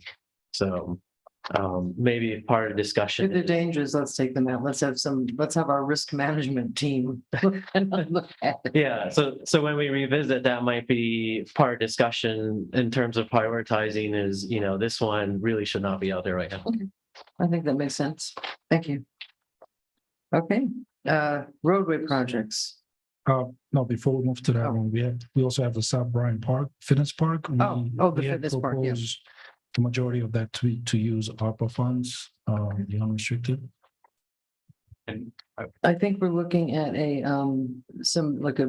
maybe a switch in the, and Rudy, you may know this, a little bit of a switch in the focus of what kind of machines the hydraulics are the problem down there, is my understanding. Yeah, so we did look at different equipment that has less moving parts, but still able to do a lot of physical fitness, pull-up bars and other things so that it lasts a little bit longer. Okay, great. They're probably used. When I see people down there. They are used, yes, very, every morning there's people out there and they're used often. Great. Mhm. Mr. Diaz and Mr. McBoy, or what? You, Oh, Cap. okay. Yeah, no, you can skip me, Mike. Thank you. Okay. Next. So we're good on that. So we're good on that as well. Mhm. Okay, good. And I'm sorry, the playground, We're good. Good, okay. Is that a new playground or is that, Softball. is there something there There's some already? stuff down there. Okay, it is hard when you have equipment you need to replace Yeah, it. you have to do it, and that's, we cannot Yeah. criticize other people for doing what we could do, but won't, as it comes up. Okay. Commissioner Malega, any thoughts? Just checking? Nope. No, okay. Moving on. Okay, Oh, ma'am, I'm in agreement. I will raise my hand when have something. I really can't. Thank you for checking in on me. You're so far away. Okay. for Um, for the street maintenance, the Yeah. roadway projects, this is $1 million allocation from penny sales tax. And this allocation, I believe, was approved in previous years up to all the way through fiscal year 2025. okay, can I have a question. Is there, I mean, we have, Mr. We have, some sort of plan for this $1 million? Is this the same $1 million we do every year? Yes. That is Okay, so correct. it's- That we set up through 26. So we had $4 million starting last Right. year, each year up through 26. So what we were using for this year is our sidewalk program. Do we have a grant for that? Yeah. Well, that's Oh, the next one that's up there. Oh, okay. Okay, so let me just, so that I'm clear and that folks can be clear. So so essentially, it's about $1 million a year. Correct. Fair enough to just maintain the roads we have. That is correct. So Not this is in redo addition, roads. this is in addition to our operational costs that we already have in Okay. our streets fund. So there is some fund somewhere to also improve the roads, not just maintain them. That is correct. So as you know, historically, we have been underfunded every year as far as Oh, yeah. being able to not only correct our existing roads, but also maintain the ones that we have done, like an actual Mhm. preservation program. Right. So this is just an addition to our, This is maintenance. correct. Okay. That is correct. Commissioner, Diaz and Stokes, whoever wants to go first. Were you first? I think I might have been. I think you were. With the maintenance, I'm sorry, did you say, are we maintaining like our newer roads and making sure that, like, what is our maintenance plan? So Make sure that we, we are trying to get to a point where we are allocating enough each year to basically put 3/4 of that funding Mhm. toward the actual construction of roads that are basically beyond repair, and taking that other quarter, which would now go to a pavement preservation program. Historically in the city, that last part has been missing. There has been no preservation program. So that's why we've gotten into the current state we're in, where we've had decades of deferred maintenance, and we've gotten to a point where every single road is complete reconstruction. There is no roads where you can just do there's all types of preservation methods, from slurry seal, double micro, like all different types of methods. A lot of our roads don't even qualify for any of those preservation methods because they're so far gone. The base is shot, the subgrade is shot. So when you get to that point, it's a lot more to completely reconstruct a roadway than to preserve it. So the whole point, especially what we did with our 4-year infrastructure program, was to now start actually preserving these roads. So you catch them on that downside and kind of keep them in the air, because once you get past a certain It's point, called maintenance. that is called maintenance. so, I'd like to talk about this later, the different options for how to prioritize what. Are we trying to catch the roads right before they hit total reconstruction? Or are we trying to make sure that the roads that are in good shape stay in good shape? Well, the issue, Commissioner Diaz is already laughing. Realistically, for our size city, we should be allocating that 1.7, 1.8 every single year. The problem is, even if we were allocating that amount right now, we're still not caught up with our overall average PCI number, which is pavement condition index. So when we did that $40 million bond, that did about a third of the roads. We still have a large gap there between the roads we did and to get to a point where we have that average PCI of around 74 or so. So that 1.7 or 1.8 can actually maintain our roads on an annual basis. So even if we were allocating what we should be, which we're still not, that's why this $1 million is important, to give us a little bit more funding each year, at least for the next 2 years. Even if we were able to do that, we still have that gap. So we're at some point going to need to address, how do we get caught up Because right now we're in that position where we still don't have the funding to basically maintain the roads that were just done with preservation, as well as make up that gap of the roads we didn't get to with the bond program. What did you say, CPM? Pavement condition index, PCI. Condition index. And the thing. And that's basically how we grade our roads, Right. with 100 being a brand new road, 0 basically being dirt. Okay. So 54 was that number that we utilized to basically say anything below that 54 is a complete reconstruction. Because I think we all have pet roads that we really want to talk to you about. We hear from There's been 1 or 2 phone calls from residents and a couple of emails. Mr. Diaz? Yeah, that's the perfect segue to what I was going to say. This is easily like a top question that I get is, anytime we decide to maintain other infrastructure, the question is often like, well, what about our roads? Our roads need work. Right. And we know that. And I don't know what the answer to this is because it is super complex on how to fund road maintenance. It's either us, it's either CRA, it's DOT, it's TPA, it's Tallahassee, so many parameters exist to make it like honestly unnecessarily complex. But a road, although it looks like something that's very static, we build it, like people often don't realize that it's not going to last 30 years. You have to maintain it just like a car. You can buy a brand new car and you think it's going to last a long time, but you have to do oil changes, you have to do regular maintenance, and it's no different from our roads. And it's sad that they're in the condition that they're in, and we're conscious about it. But there are like, we have that map that is basically redlining, like, for example, the next issue to ADA compliance. Like if you have a sidewalk, you live on a street, you can go to this map and you can see that it's on the schedule. So yes, there is a plan and it's long-term and it's catching up, but it's a tall ask. that's correct. But I mean, one positive is, the roads in the city that we don't own that are either county or FDOT, those are getting redone. Right. Starting later on this year, like Lake Lucerne, all the way from the traffic circle, all the way to the base of the bridge at Gulfview, Federal. Over the next 3 years, the entire corridor is going to be done throughout Lakewood Beach. At no cost to us, correct. CRA chipped in $600,000 this upcoming year to do all the segments between Lake and Lucerne, like B, C, D, E, that whole area there. So there are some roads that are going to be getting done. The unfortunate part is within the neighborhoods is where we have the issues. And a lot of people say, is there grant money? Are we going for grant money? There is no grant money for maintenance, roadway maintenance that should be done on an annual basis by the municipality is not something that you get grant funding for. Yeah. I've been unable to find it if it's out there. Unless we do like a drastic change of use or something like that. That's correct. Just like East Coast Stage, stuff like that through the TPA, that $5 million grant, we were able to get stuff like that. If you're going to change the actual use of the roadway, so you're now maybe creating like in that particular thing, going from a 2-way to a 1-way, doing a complete streets concept, or you're actually creating something different. Right. There is money for that. Does that apply to the Vision Zero? That is similar correct. to Street. Yep.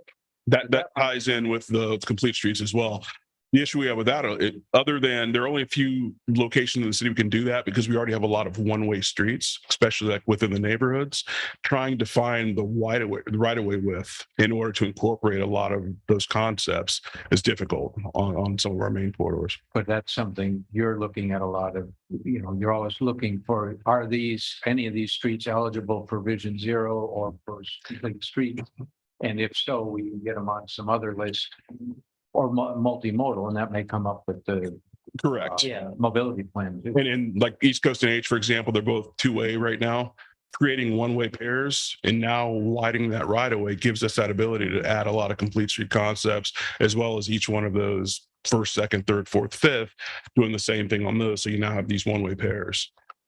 So you've now widened your right of way. So we're looking at, landscape medians, pedestrian features such as benches, bike racks, like all these things that you can add in for a complete streets thing that now makes it more pedestrian friendly, more walkable, more bikeable. That stuff there's grant money for. Okay. It's just within our neighborhoods, there aren't a lot of locations that we can make an actual usage change.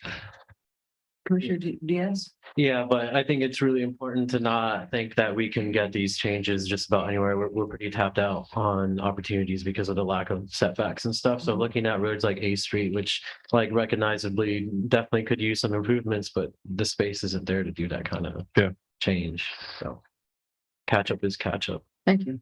Okay. So are we So, The million? yes, I think we are. Yes, the million was allocated in Yeah. the previous years. Yeah. Yeah, that's, So we don't have a we had choice talked there. about that. Yeah. Sidewalk and ADA special projects. Yes, for that project of 1.4 million, we do have a grant for 1.1 million. And we propose to use for the matching funds, we propose to use sales tax, 322,000. Okay, And that is that TPA project, that one of the grants we got, which is reimbursable. So okay, thank you. If the commission is okay with that. Okay, I see no lights. Okay. Good time. I'm gonna start getting Right. PTSD from little The- lights going on. Next department is the building fund. There was no change there. For the customer service building, they're going to be using the fund balance for it. Right. Which is which is And we've 750,000. discussed this one already. Yes, Yeah. we've already discussed this one. Okay, moving on to the next department, the beach fund, for the lifeguard tower replacement at the casino, for 214,000. We also propose to use ARPA funds for that project. And the next project will be for the ocean rescue and beach property for the maintenance staff offices for 500,000. We propose to use penny sales tax for that project. Mr. Brown, is that the buildings that you're having, that we talked about, you putting up by the parking lot? Giving them a place to actually be? that is correct. That is that whole plan of vacating that second floor space in the casino being that first step to get staff out of there so you can move forward with whatever you would like to do. Thank you. Revenue generation. All right, Oh, yeah, Revenue generation. feels important.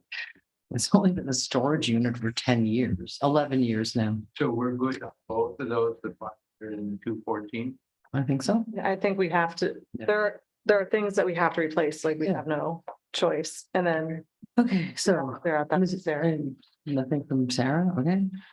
Golf course cart paths? No. Oh, good, okay, Nothing, I'm good. okay, thank you. Next up. Cute. The next up is golf fund. Mhm. For the golf fund, we still, these projects add up to 2.2 million and they're still unfunded. For the garage fleet maintenance fund, Let's stop. Let's Yes. just talk about the golf one. Right. There are, and at some point, there's gonna have to be this overall study of the golf course and the water and how we're gonna use it. But in the meantime, there are some things that are really pretty critical. I mean, paths are falling apart. We had the pleasure of having a tour recently, Ms. Davis and I.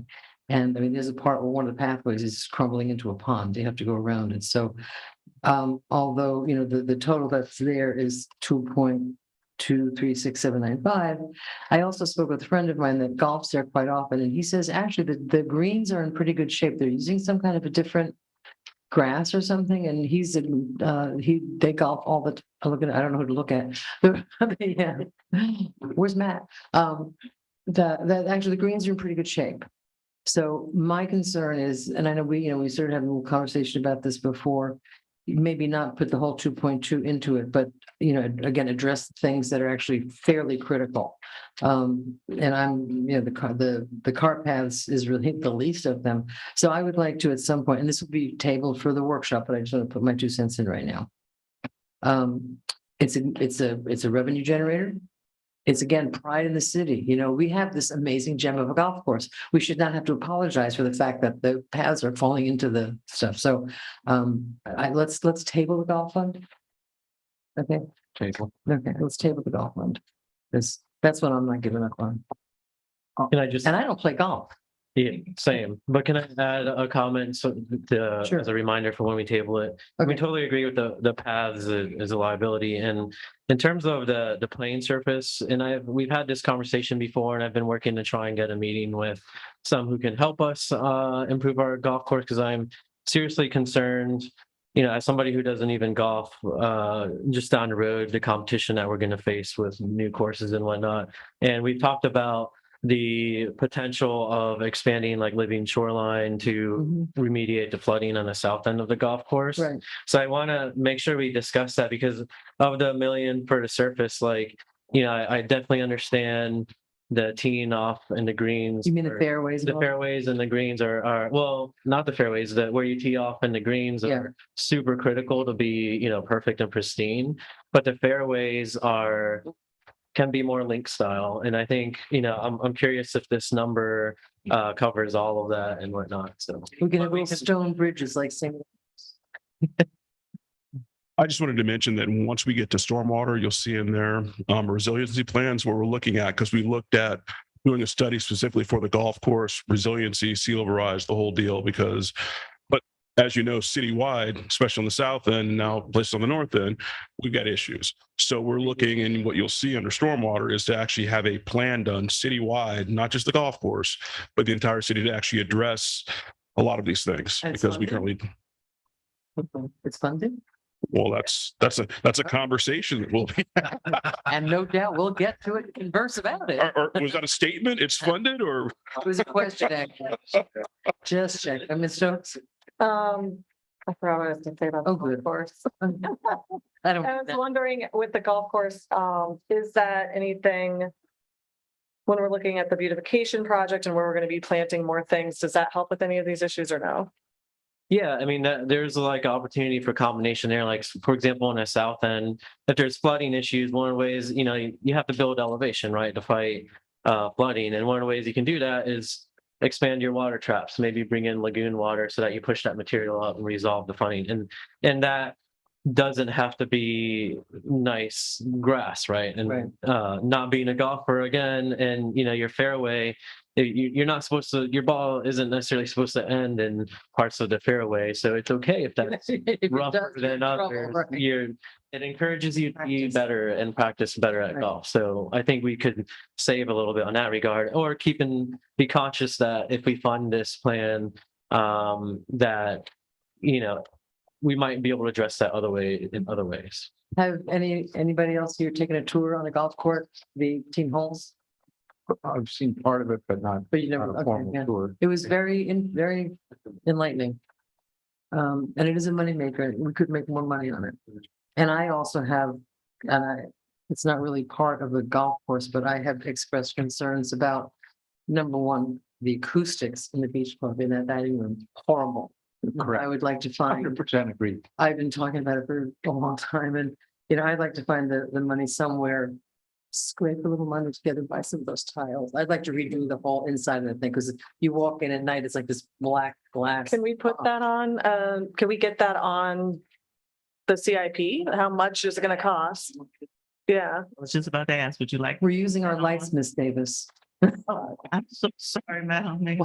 But it's good for the gooses. Good. And Commissioner Maliga's hand is up, just to let you know. Great. Well, Ms. Davis, you want to finish? Oh, no. Oh, so we can put it in saying, capital. I was gonna ask, did you want me to add? it? I really would. We need to pay attention. Future to that. discussion. Thank right. Perfect. Because that also should be a moneymaker. Ms. Malega? I too support the golf course, I believe the golf course should have a waiting list every year during season. And, with the Gulf Stream coming in across the street and the overusage that's going to happen once that Gulf Stream is complete, I think that we need to get ahead of this instead of waiting for the construction to take place of the Gulf Stream. The money that we invest now, I think we're going to see tenfold. Thank you, Mr. McBoy.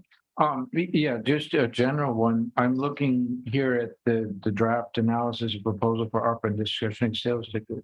Looks to me like Commissioner Stokes put a lot of thought into that. Are we making sure that we're making use of that analysis as we go along? Well, we just got it tonight. I was just Kind of thinking, hard to, we're getting ready to go into the garage fleet maintenance fund. yeah, let's keep going. So the plan is to go over this, Commissioner votes to go over the CIP schedule. The next schedule is the ARPA schedule, so we can combine Wait, I lost myself. this schedule Okay. with I just- Commissioner Stokes. That's why I analysis. kept trying to get my Yes. light on. Okay. You're going to garage.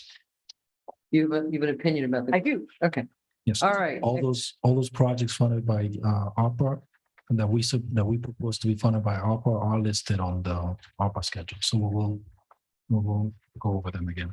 Okay, All right, so the next item. fleet maintenance fund. Fleet maintenance fund. Mhm.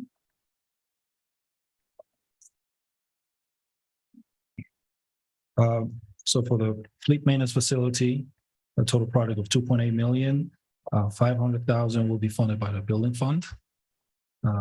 And we proposed $1 million from the penny sales tax and $1.3 million from ARPA unrestricted. And the remaining project, which is the bucket truck, the annual vehicle replacement budget, and the forklift replacement, all those remaining projects, we were also proposing to use ARPA funds for those projects. Okay, So in total, you'll have 500 coming from the building fund, fund balance, $1 million from penny sales tax, and 1.7 million from ARPA. 1.7 from ARPA, $1 million from the sales tax. Right. And 500 Unless you got the totals, but yeah, from the building fund, Right. fund balance. okay, thank you. Commissioner Stokes. Yeah, I don't want to commit to this tonight, so I would like to look into what it might mean to increase what we're getting from the other departments. So when this was originally supposed to be $6 million project and we were going to chip in $1.5 million, and the other departments were also going to chip in 1/2. So we were going to be paying for about a quarter of this. Once you add in the building fund, just a little less than a quarter was going to be our obligation from general fund type us people. And then now we're going to be paying for 43% of this garage. And because you're coming back to us asking for more money, but you're not going back to the other departments and asking for more money. So I'm not going to make a decision on this tonight, but I ask that we go back and look at all of the options before we just say, ARPA's easy, it's right there, let's go forward. Okay, I'm gonna ask Mr. Brown a question. As far as the bucket trucks, the replacement and the forklift replacement, that's a little less. How are we all with that? Those three things? I mean, do we need those three Those are things? very, very necessary, Okay, and they've been put off I for think we talked about multiple this years. already. Correct. Is So- your question to us, do we want to? Separate it out. Three separately? That's my question. Because here's Mr. Brown, he's the guy that knows what he needs. Ms. Stokes. So something that else I wanted to talk about, because these things are so integrated with the penny sales tax and the ARPA, is we spent money on those downtown properties, and that money is, right now, we don't have that money because we haven't sold them. Right. But that is penny sales tax money. And I wanted to put it out that potentially we could use our ARPA funds. I don't know, we'd have to talk to legal. This is the first time in a public hearing. I just wanted to put it out there for conversation, see if we should look into it. As I've said many times in the past, I don't like selling all those properties as part of a development proposal and wanted to keep public-private partnership on the table. And so I thought if we were able to use ARPA money to buy those free and clear, outside of all the penny sales tax, are you using it for a parking garage? What are you using it for? Then that would put more money in penny sales tax if we were going to kind of just swap. And then we could use that money to fund these vehicles and trucks. So I just want to look into if that's a possibility, if that's anything anybody's interested in. So you're saying, looking into. because it's 1.7 that was used at a penny sales tax that was used to purchase some of the properties. Are you suggesting, and I just don't understand, Right. are you suggesting the city saying, okay, here's 1.7 from ARPA funds to buy back the sales tax money? Yes, that's something I'd like us to consider and look into. So we had the extra $3 million that from the ERP that we're not doing. So my suggestion was one option would be to use some of that money to relieve to clean up that penny sales tax property thing. So then that money would now be back in penny sales tax and would need to be allocated through the Take it penny from sales ARPA. tax and take it from ARPA, and then that for community sustainability, for thinking forward, for looking at our long-term benefits of potentially holding on to those properties where now we have the stake in the game. So I know I'm not. That's an interesting idea. Tonight. My question would be though, that's another 1.7 ARPA funds that we've already pretty much narrowed down, then we'll have a workshop. We're gonna have a workshop. That's. But I mean, that's something to consider, Mr. Williams. I didn't remember. I couldn't remember. Sneaking up to the $1 million, microphone. 2 million, 3 million. I couldn't remember the exact. 1.7. Me too. While you consider that idea, if the properties are owned outright by the city, the only way to have a lease on them of more than 20 years or to sell them has to go through referenda and be voted on by the citizenry. Okay, I think we should I think we need to continue discussing how us and the CRA and that whole property is going. We haven't had a conversation. Well, they're preparing the RFP. Right, which was very ambiguous. So I still want to look into all the options there. I get my head Thank you. hurts when I try to keep track of those properties and the restrictions, and some of them have a restriction because of penny sales tax and some don't and all that, and then keeping it all straight is murky, but I think what I'm hearing is a proposal to shift around both some of the ownership to get it to a cleaner point where the city doesn't have restrictions on it, because get the penny sales tax involvement out. That frees up some of the penny sales tax money, but it does commit some of the ARPA, but you get a benefit in terms of more wiggle room or ability to what we do with those. I think if I understand all that, I would support that. We're just support looking into it. I Right. certainly support Yeah. looking into it. But if I'm not objecting to that, I'm not arguing, but I'm saying Mr. Waters sort of like spoke and dashed. He did. But You're right. I don't think it's. Mic drop. Yeah. If, there is a restriction, if the cities look into it, he's gonna go check it out. He used the word citizenry, which was fancy, so then he left after that. Then if we do own it, there was a big deal a few years ago about doing this stuff. So it would really tie, if we owned it, it would completely tie our hands as far as what to do with that property. Well, right now, I think I don't want to have the whole conversation here. We can't. Tonight. So I think we can talk about it because right now, even if the CRA owns it, somebody has to pay us back that money Oh, because we absolutely. have to pay that back too. So let's at least have some conversations about exactly how that's going to happen. And if there's an opportunity for us to make things better, not worse. If it makes things worse, then we don't do it. But I'd like to at least consider it. Okay. So are we okay with the bucket truck, the vehicle replacement budget and the forklift replacement? I see nods. I see yes, Mr. LaVoy, yes. I just clarification from the code. Were you talking about those three items for that, or primarily the? The other one. I want to hold on the fleet maintenance Right. until we Right, that's what I. deeper into that. So we're- But then the That's what I- trucks, I think we should pay for them, whether it's out of ARPA or sales tax. If we decide to shift things around, then we need to figure that out. But we're gonna stick with the 150, the 200 and So- the, Put on hold the 1 million and the 1.3, right? Yeah. Yeah. Okay. Commissioner Malega has had her hand up. Commissioner Malenko, there you are.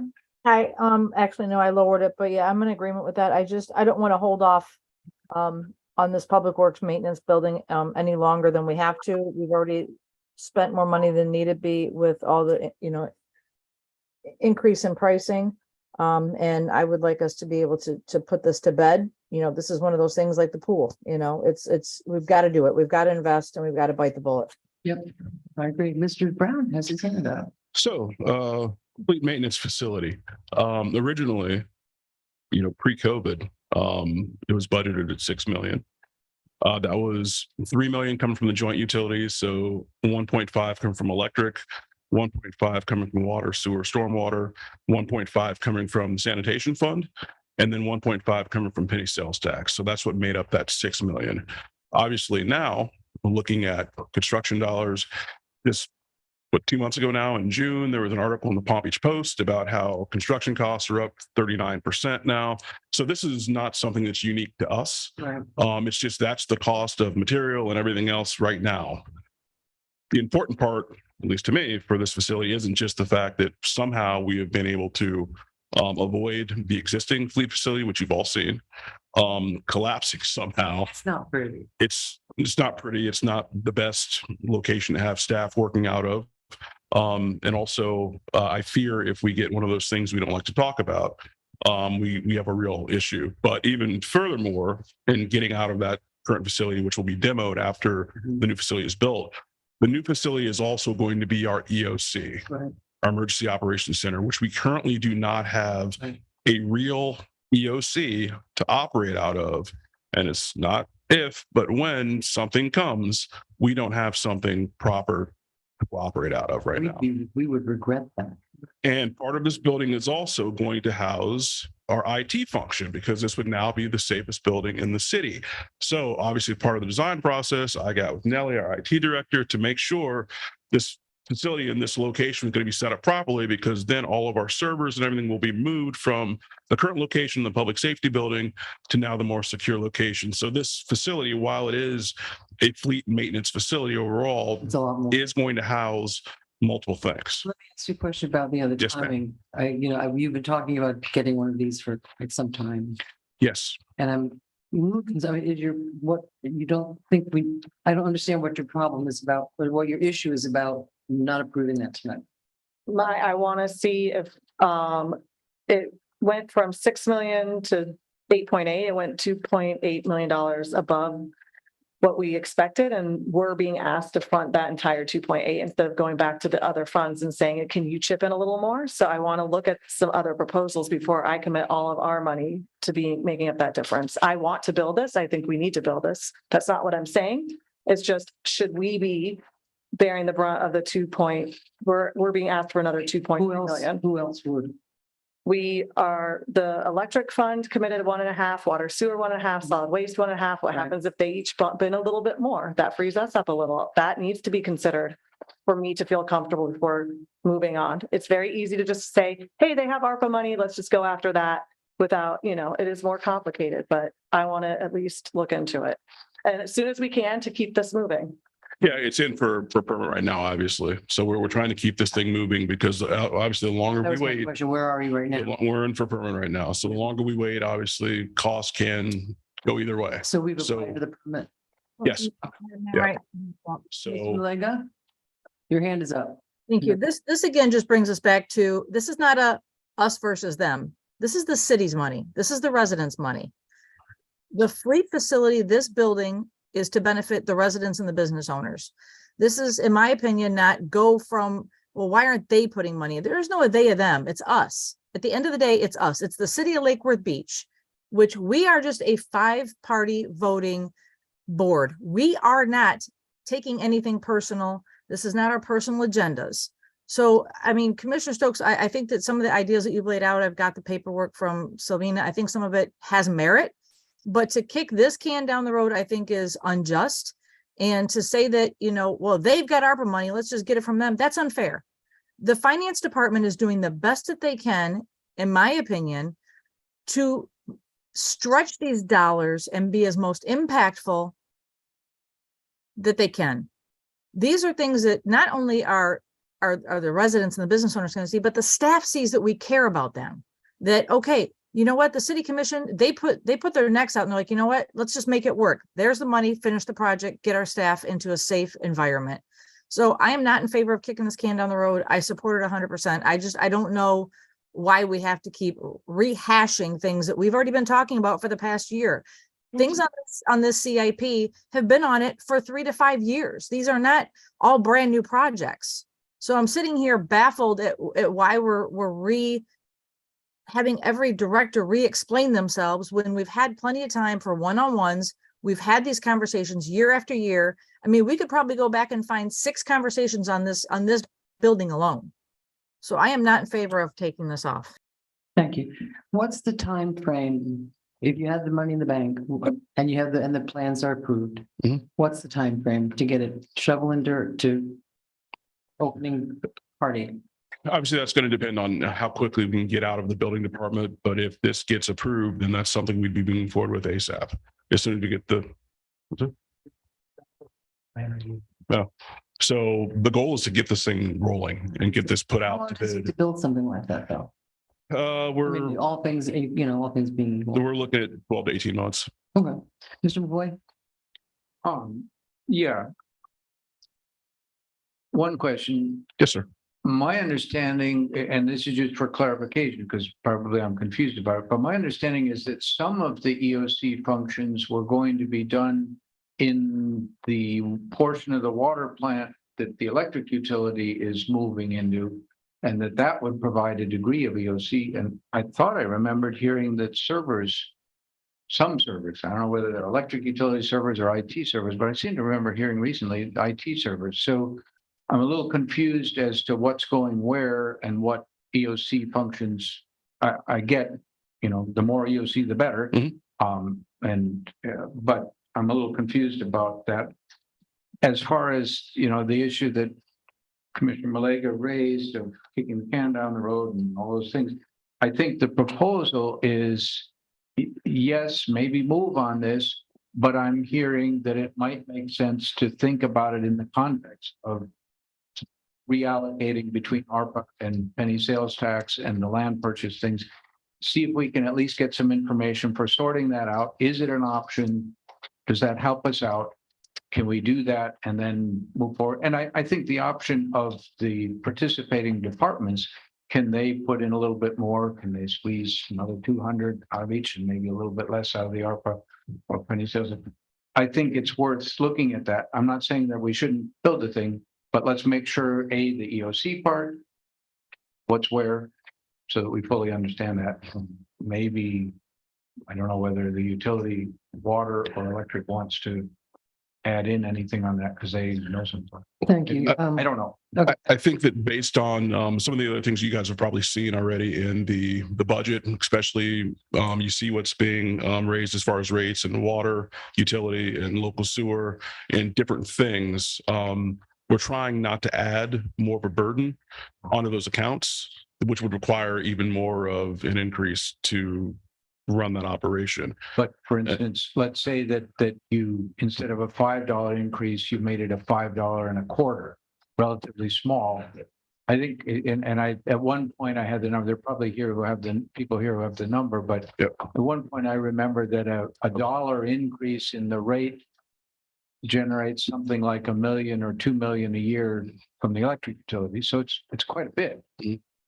Relatively small influence on the rate, but quite a bit of money that could help, and putting it toward the EOC is not unreasonable. And real quick, just to answer your question, the old, where what we utilized as an actual EOC, it wasn't an actual EOC, but it was the second floor at the water plant, at the RO plant. That is now currently being, well, it's under construction right now, but that's going to be the new SysOps for the electric utility. Okay.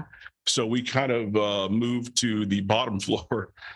So if that's basically what we have right now for an EOC is the first level in that water plant, which again isn't a proper EOC. What if we do this again? Because I feel like we need to, we're like marching through mud at this point on some level. What if we did allocate it for tonight with a pledge from the finance department that you will look at alternative, can we squeeze a little money out of the sewers and squeeze a little money out of the, they're all shaking their heads, no. But Madam it's Madam a fair question, and Let's get the actual numbers back. I don't want to hypothesize and. well, I mean, he's asked for this money. You're talking about what different fund to use it for. Right. There's no question that we need it. There's no question that we need it in a fairly timely manner. Yes. We've been very lucky so far, right? So I would like to go forward, and if, as this shifts and then we amend the budget bunch during the year, as maybe you can So- find someplace, I would like to go for, I don't think we need So to.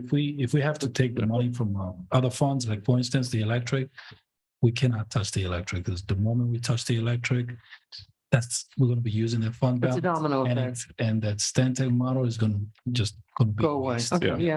So we cannot use You it. did empty your pot. If you don't mind, real quick, since the other two department heads are here, that would affect if Ed and Sam. Mr. Liberty, good evening. Good evening. For the record, Ed Liberty, Electric Utility Director. I just wanted to clarify that room upstairs that we had used as the Emergency Operations Center was actually a training room for the water department, and they graciously offered it to us. To where I knew you would agree. But we're building a new electric system operations center, which will have its own servers that will be in that building for now until we move those to Canal and a new building out there. But we're able to do that project at a fraction of the cost of building a new building for electric system operations. Would have been, I think we had rough estimates of about $2.5 million if we had to build a new building. Because as some of you have seen, I know Vice Mayor was there. If that building that's there is in pretty rough shape. And So we'll have a new control room there. So it's certainly we can use it during emergencies. But it's going to be the everyday electric system operations center. And we'll operate from there during an emergency, but it's not intended to be the EOC for the whole city. Okay. Commissioner Malega, I see your hand is up, but we have the head of the water department who I think wants to address us. I'm here for No. support is all. Just here to look pretty. Sam Hetty, Utility Director. We do have, the building is hardened where Ed is moving and SysOps is moving is a Cat 4, Cat 5 rated building Mhm. in that area. But it's not enough for the whole city.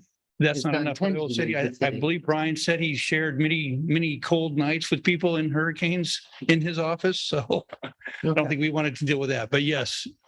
So let me go on Commissioner Malega first, because she's got her hand up for a while. Commissioner Malega. Madam Mayor, I don't want to pass this on to the residents. I don't want to raise rates a quarter. I don't want to raise rates 10 cents.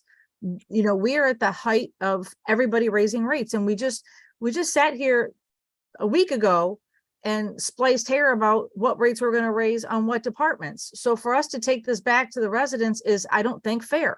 And I don't think that it's the right financial decision. We have the funding. We need to invest in the city infrastructure. This is something we need to invest in without passing it down to the residents. Enough is enough. Make some decisions. You know what? We might not be popular for where we spend some of this money, but we're doing the right thing at the end of the day. Passing it down to the residents when we already have the money is completely against what I want to do. Okay, thank you. Ms. Davis. Madam Mayor, just for additional information about the purposes of the buildings, just for clarity, the servers for IT will be housed in the new Public Works facility. In the very, very Right. secure all city Right. facility. And the service for electric utility will be in the water department. Okay. So just make sure you understand the difference between the Okay. two servers and where they'll be housed. Because if there's I wasn't clear. if there's a full-on emergency, it's a lot of people doing a lot of things overnight for a few days. And it really, all right, so I would like to just go forward with this, if I can have consensus to go forward with, as the staff has asked us. I agree with Commissioner Malega. I consent. I do not. Okay, Commissioner Diaz? I mean, if we're looking at the numbers, are we really kicking the can down the road? The process is already happening. The permitting is going. But there's no money to do it if we don't Right. allocate the money. So what you're proposing is move on with this as it is, but let's also look at because I'd be concerned too about raising rates as well. But if there's another opportunity or Well, we have the money, to yeah. spread the spread the butter, if you will, then I think we should do ourselves a service and look into that because this building is used by all the enterprises, so it's not totally unreasonable to say, hey, we're all going to be using this money in this building. Let's all see what we can do to make it more even. And we have a pledge from staff that they'll do that, that they'll look high and low. So it, For some other funds. So so what's the consensus, Mr. McBoy? so the consensus, I think, is. Well, that's what I'm asking for right now. How do you feel Okay, about going forward? my feeling is reluctantly to move forward, but with a commitment from staff that we would both look to the departments. Is there any room, one or another way to get more contributed? And look at the connection to the L&M properties and make sure we sort out, do we have any options there? Okay, As long as we commit to those two things, I'm good with moving forward. okay. Commissioner Diaz? Yeah, exactly. Okay. All right, so that's is it 4-1 then? 4-1 consensus.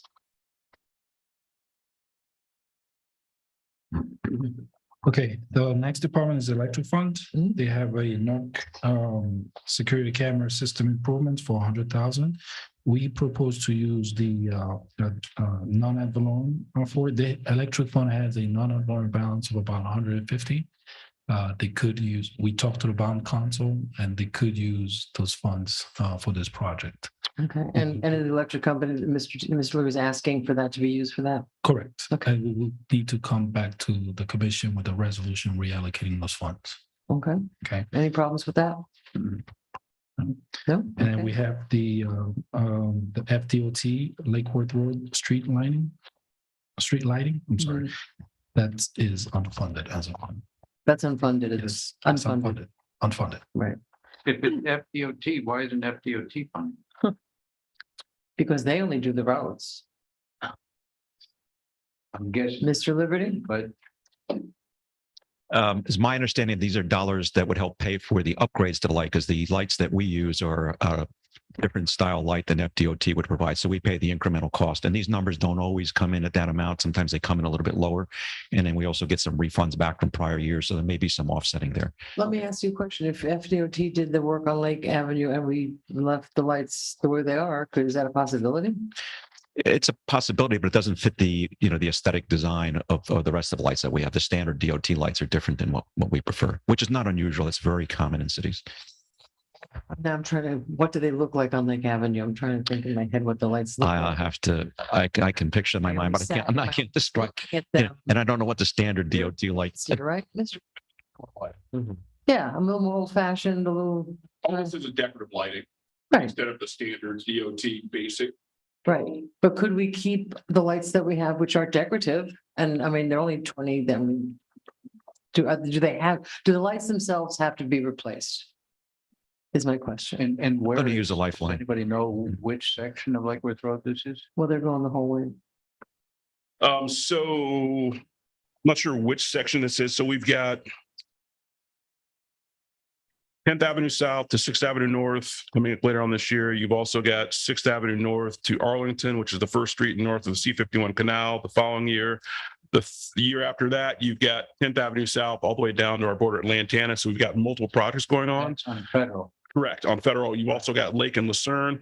We've got multiple DOT projects coming up, but we have this kind of standard decorative street lighting that we utilize basically on our corridors. On So- C and on Federal. Correct. And on Lake and Lucerne. Yeah. So in order to keep that consistent, what we do and what a lot of cities do is if they have a standard decorative street light they utilize, they basically pay the difference in the standard DOT light and the decorative street light that they spec. And then DOT will install that new light and then we basically maintain it after it's So we need installed. the upgrade. We pay for the upgrade, correct? And that's just Who because, decides what the upgrade's gonna look like? well, it Standard. stays in line with what we already have, which are those acorn lights that you see as you go through the downtown. Right, right. Well, the funny, I always noticed when they did Federal Highway years ago with the new pretty lights Yeah. that I hope we're not gonna replace. It's all on one side of the road. All the lights are on one side of the road. As you go up, it's really dark on the west side and pretty bright on the right side. And I wondered, it must have been, I would hope it was a budget consideration that it was just cheaper lot to run one line. Too. No, I don't know. I see a lot of people up in there wanting to I'm talk, sorry. but I'm gonna ask, you've got kind of a crowd building up here. I think JD answered the question. But Mr. Diaz has his light on, so let's see. Yeah, I was just curious, were you asking, I thought maybe I misheard you, but were you asking, there's lights there now. And then we're gonna remove them to do the road improvement to replace them with basically the exact same lights? Yeah, I really question, do we have to replace those lights? I mean, is there something wrong with them? They're increasing, they're increasing the light levels at certain intersections, especially on Federal Highway at 6th Avenue South and Lake. Yeah.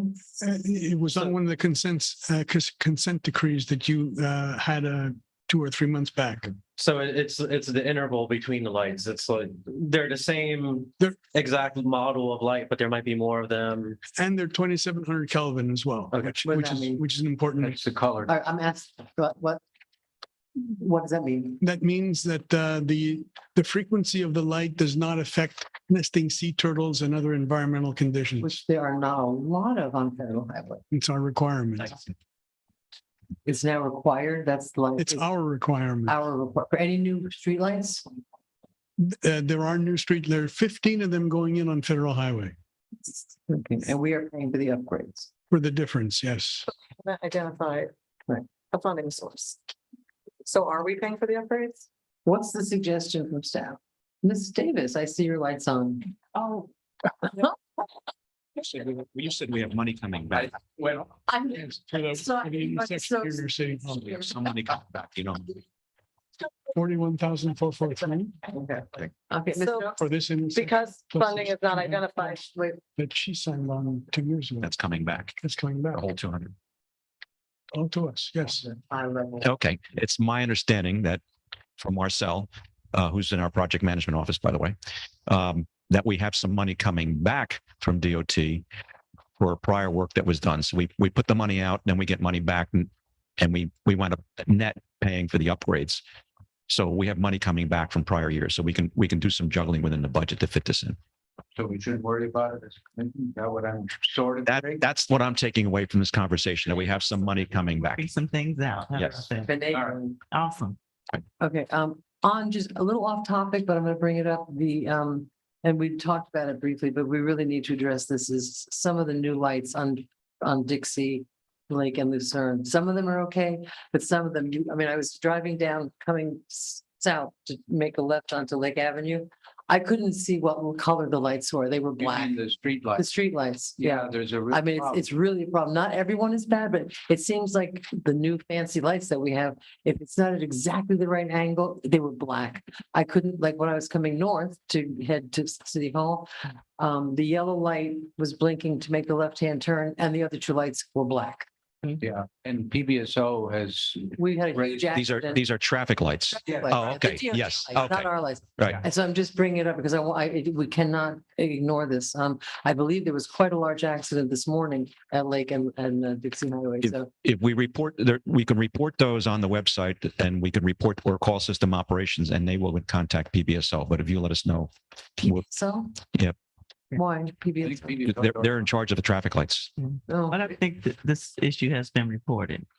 yeah, I think it has. I'm just, Right. it's such a danger every day that I just don't want to fall between the cracks. And I apologize for going off topic. Yeah, I've already notified Palm Beach County, Miles Turk. They're the county traffic Okay. director. Thanks. They were installed by FDOT, Mhm. and the county actually maintains traffic lights once they're installed. So they're looking into the issue right here on Lake and Lucerne, see if that's something that needs to go back to DOT or for something the county can handle. Yeah, because I'm getting, a lot more. Yeah. And every time I use it, it's. Yeah. And Okay. in that one, as you're southbound turning into downtown, I don't remember that ever being a blinking yellow. So that's a new thing they're doing. They're Yeah. doing that now. That's countywide. And then it turns, yeah, I've Alright. seen, and then it turns, I think it does turn to the solid color to make it right. It does. To the left. Okay, And just so you guys understand, the 2,700 Kelvin, that was something that we as a city had passed years ago. Wow. And that's because it's dark skies compliant. right. Okay, So that's, yeah. thank you. Could we take a little break before we hit the waterfront, or do you want to go a little further? Could we take a break? Yes, we could. A little short. No, I'm going to the water. It was pretty funny. What? We're going to take a little break to make sure that. Better here than the sewer. Thank you. Very good, absolutely. We'll be back in a few.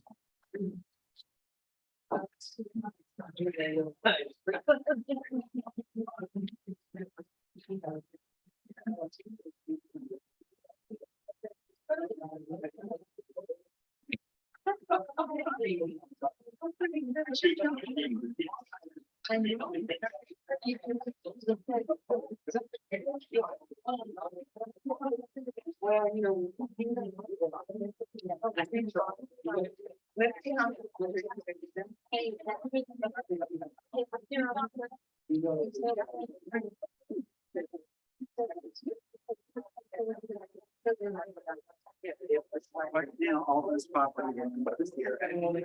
Property provided behind one.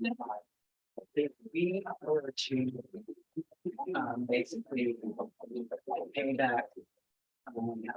The opera funds using sales tax. Right. But under our charter, we could dispose of property down or to use the property for more than 1 year, but I did have to.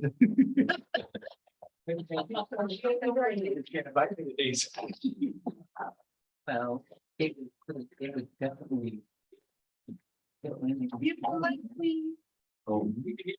They can hear you. Oh.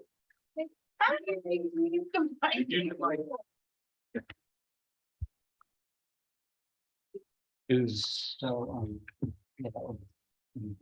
Is Melissa still there?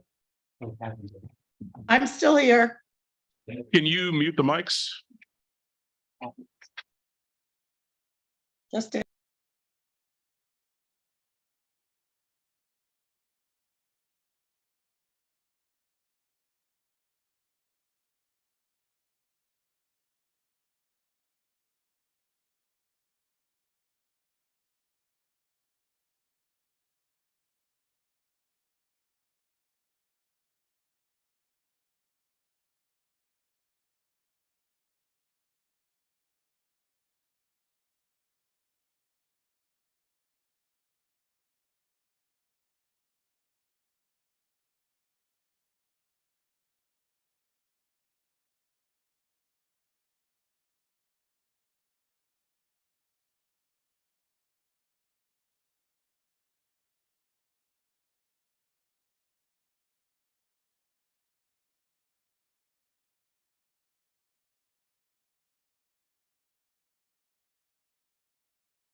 Madam Mayor, it is 8:28.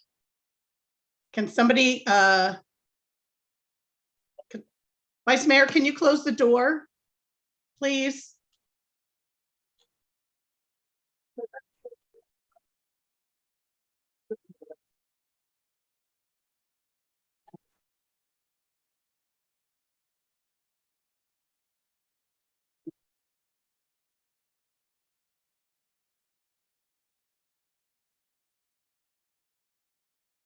He only wants crunches, but he'll trade. He's a little selective. Good evening, Madam Clerk.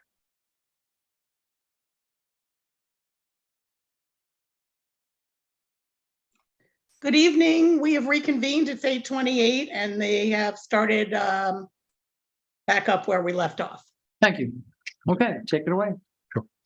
Thank you. The next department is the water fund. The raw water wells projects for approximately 2.7 million. We propose using ARPA, restricted portion. The water treatment plant improvement for 1.2 million is unfunded at this point. The modular office space for 450,000. We're proposing to use fund balance for it. The water fund has sufficient surplus to cover it. And the water distribution mains for 1,015,000, that is unfunded. And the backhoe replacement, which for 140,000, that will be funded using PAYGO money.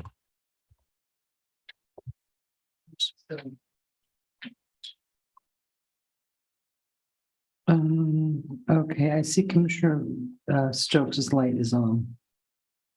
Yeah, for both of these, for the water and the sewer, I recommend not approving those tonight until the workshop, because we do approve a lot of, we built into our Stantec modeling, a lot of capital improvements and bond revenues. So I don't want to approve this tonight until I look more into this. I want to use some money from ARPA for social services. We have an increase in homelessness, mental health, and addiction due to COVID.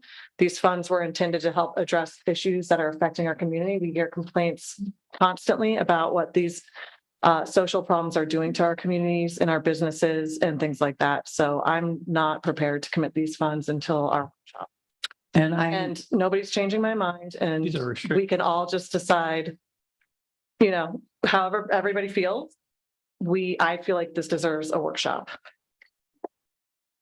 Sam Hetty, Utility Director. I believe these are restricted, correct? Yes. And what is being asked, can we use that for those? Yes, we. Okay, so what was intended for. Okay, the $2.7 million is for a dual zone monitoring well that has gone bad at the water treatment facility.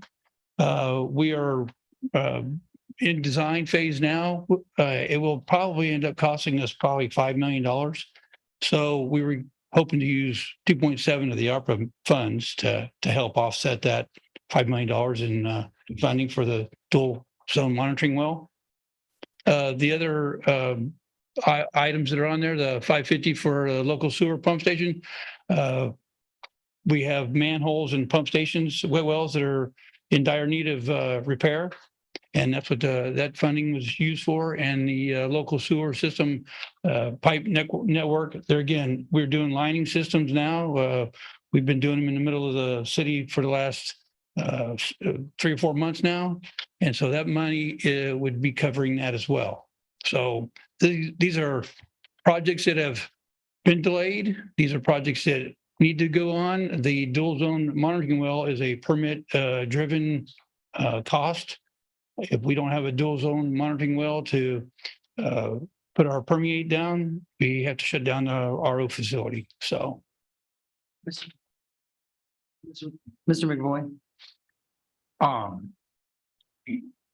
I appreciate the need and I understand it's probably, like you said, it's probably a water management district requirement or DEP, one of the two. Both. That the RO plant generates salty stuff that you got to put somewhere. We usually do deep water inject. That's correct. And you got to monitor. Yep. So I understand the need. The question that I would have for you in light of, along a similar line to what Commissioner Stokes is raising, certain things that we have as expenses in the city can be done through bonding to fund them, and some things can't. And there's, on top of that, there's sort of in parallel, the ARPA funds had a particular direction to them that they were supposed to try to help out with some of the hardships that the COVID pandemic engendered, which obviously wouldn't apply to monitoring wells for Correct. our stuff. Is there any reason that you can share with us why we could not, especially since we're planning, I believe I remember from the Stantec analysis, we're planning some bond efforts coming up. That's correct. Is there any reason we couldn't fund some of those things, the pump stations and the raw water, that those could not be revenue bonds or be folded into revenue bonds? They could be, Yeah, we could, we would have to reach out to our financial advisor, but I believe we could fund those projects with the new revenue bonds. Just that right now, the interest rates for the revenue bonds are not that attractive, so. They're not good. Well, they're not as good as they were when they were zero. Cool. We like that, but that wasn't going to last forever. The question in my mind, as part of our deal here of collectively trying to make decisions, is we have a range of things that we want to try and do in the city. And as long as we know what the full range of ways of funding are, that helps us shift stuff around from one bucket to another. So I think what I'm hearing is these could conceivably, they clearly need to be done. I don't think anybody has any question about that. But they could conceivably be funded through bonding, whereas I think some of the things that we're talking about, and Commissioner Stokes can enlighten us more as to exactly what, but I'm guessing those, they certainly couldn't be done as revenue bonds, whereas water can be done as a revenue bond because it's got a revenue stream. Yeah, I'm sure they could be financed with bonds, but I remember we had about, before this budget process, we had about 3.7 million of our restricted funds that were not allocated at all. So we just, again. These are restricted funds. These are restricted funds. But then And we were able to identify some of these projects that qualify for the restricted fund. That's why. I mean, that wasn't all, I mean, the restricted funds were a lot of infrastructure. Correct. I mean, that was really the focus was So infrastructure. that's the proposal that we bring forward to you So- to see if then the clarification for me would be of the kinds of things that Commissioner Stokes has in mind, can any of those be funded out of restrictive ARPA funds, or are they off limits for that? And I don't know the answer. we would have Maybe. to, look at our list and Social programs? Yes, that was the intention of a lot of ARPA. You had with the restricted, you have the four categories. The revenue loss is off the table and the premium pay is done. So that left with the infrastructure and then the negative economic and health impacts, which would fall into what Commissioner Stokes is talking about. Yeah, They would be eligible yes, for restricted. yes. That's why I want the workshop. So it's, before we rush into throwing all this money into the water utility, I think we deserve the opportunity to talk through all the options that we can have. We can certainly talk through it, but my concern is always, my focus is if there's another way to, then if we bonds mean debt, correct? yes, It means going further into debt. that. It's not free money. It's not free money. Okay. We're gonna have to increase the It's right. rates. So there's, Yes. we'd add an expense and, we may have just a different philosophy, Ms. Stokes. I think that the people that live in this city, that day-to-day live in the city, that pay taxes, that pay for the water, that pay for the electricity, that support us, deserve good water and deserve the kind of infrastructure that we can't do without this money. So I'm not trying to change, I understand I can't change your mind. I want to. But I think that, I understand we're gonna have a workshop, but you got to say what you want to say, and I'm gonna do that now. So, I just feel like we owe it to the citizens of this city to increase, to, improve our infrastructure, stop some of the delayed maintenance. We have given $2 million towards the affordable housing and $50,000 towards the rent help. So that, that's my position. I'm very firm about that. The citizens of the city deserve that money. Madam Mayor, can you hear me? To keep in mind timing for some of this as well. There's timing involved when we do go out for bonding, that delaying any of this, deferring any longer the maintenance that has been deferred in the past could become an issue. Well, that's the problem with deferred maintenance. Yeah. So that's my, obviously, Yeah. that keeps me up at night. Madam Mayor, my hand has been up. Anybody paying attention? Okay. Yeah, I was waiting for a break to say something. Okay, well, I appreciate that. Mr. McVoy also has his light on, but Ms. Maleggy, we'll just let you go first. Yeah, I think We have a couple lights on down here. It's all bright. Commissioner McVoy already spoke, but thank you. I keep hearing let's workshop this. We have had multiple ARPA workshops. And I'm confused because I feel like I'm sitting with a commission that hasn't been present at any of those workshops. We've already been down this. And this is where frustration lies on myself. I know from a lot of residents and staff that there's no direction. We've already given staff direction on ARPA funds. We have workshopped ARPA, I think 3 times total. The only thing that's coming into play now are the new projects and moving some of the funding from penny sales tax to ARPA funds and what makes sense. So to keep saying we need to workshop, we have already workshopped this to death. We were elected to make decisions for the residents in the city based on what is best for the future of the city. And I don't think that us workshopping to figure out how we can squeeze more money out to help a certain population is what we need to be doing right now. I'm in favor of putting a small amount of additional money aside for certain resources to partner with the to partner with the nonprofits we already have in our city who are already doing great jobs, which is what ARPA was intended to do. You partner with people who are already here, you help them reach more people and be more impactful.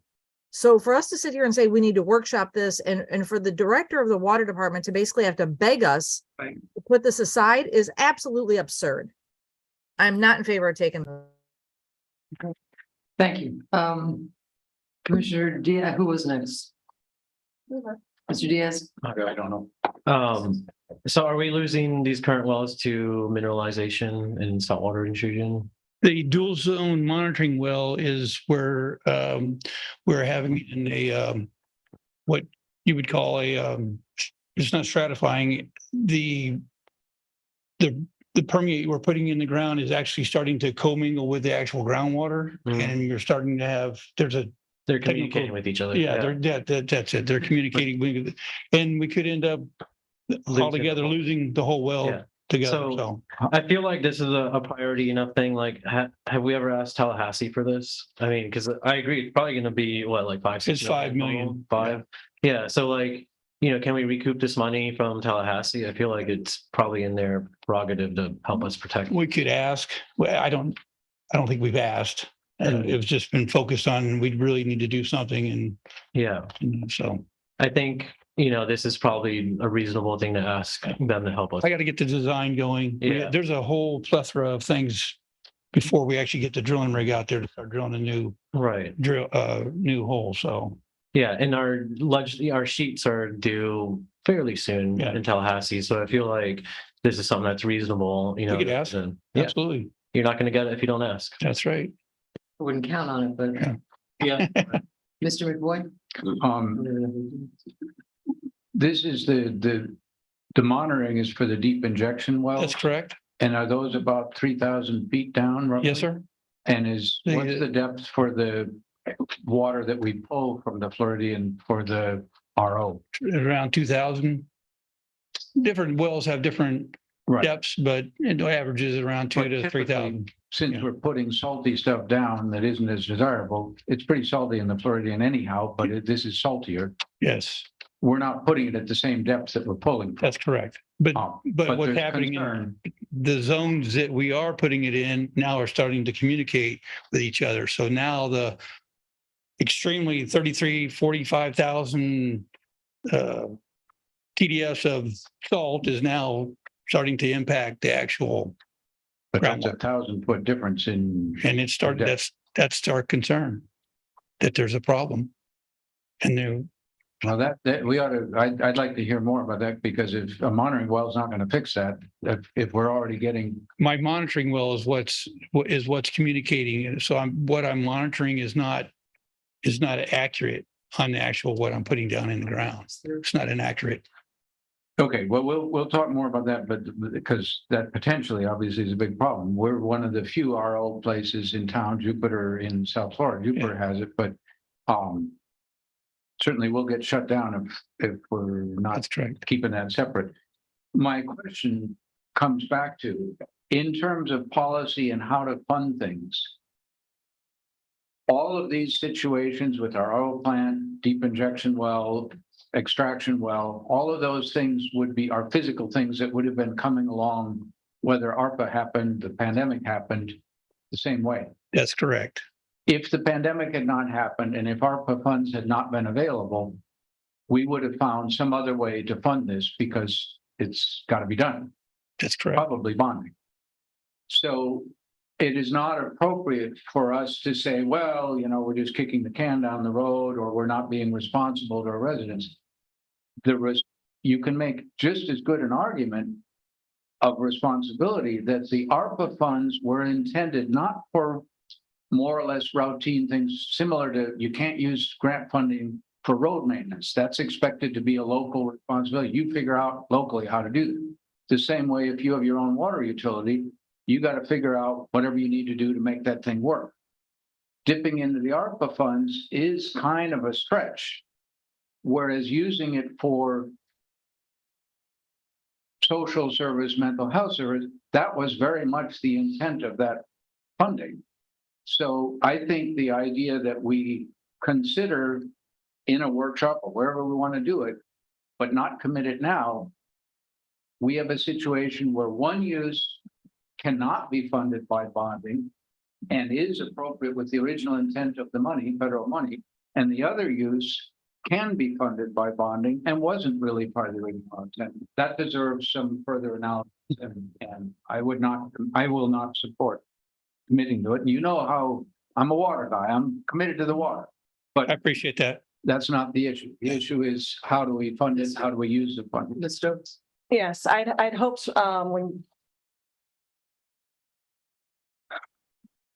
I hoped the constant calls for respect on the dais would go both ways, and it's obvious that it's continuing to not. I have been here present in this chair at almost every meeting, except for maybe one or two. And we have discussed at every workshop involving ARPA that we wanted to do something for social services. It's not my fault. It did not come back to us.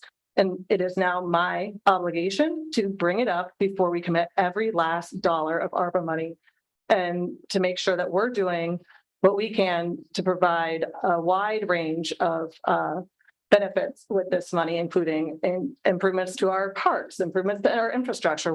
Almost all of our penny sales tax money goes to infrastructure. That's $20 million, boom, to physical infrastructure right away.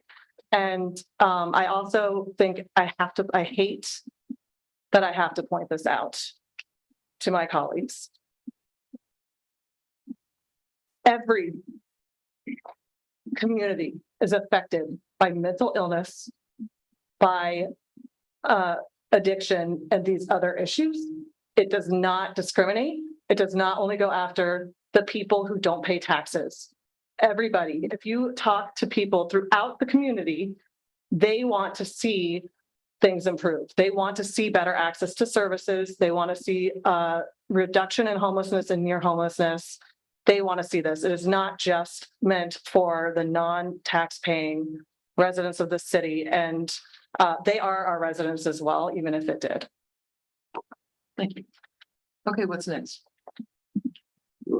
Are we giving guidance at this point before we move on? Where are we at? Yeah, so for the water and local shore, I believe we'll table that. Okay, so where are we at? Are we? The waterfront and the local shore. Raw water wells?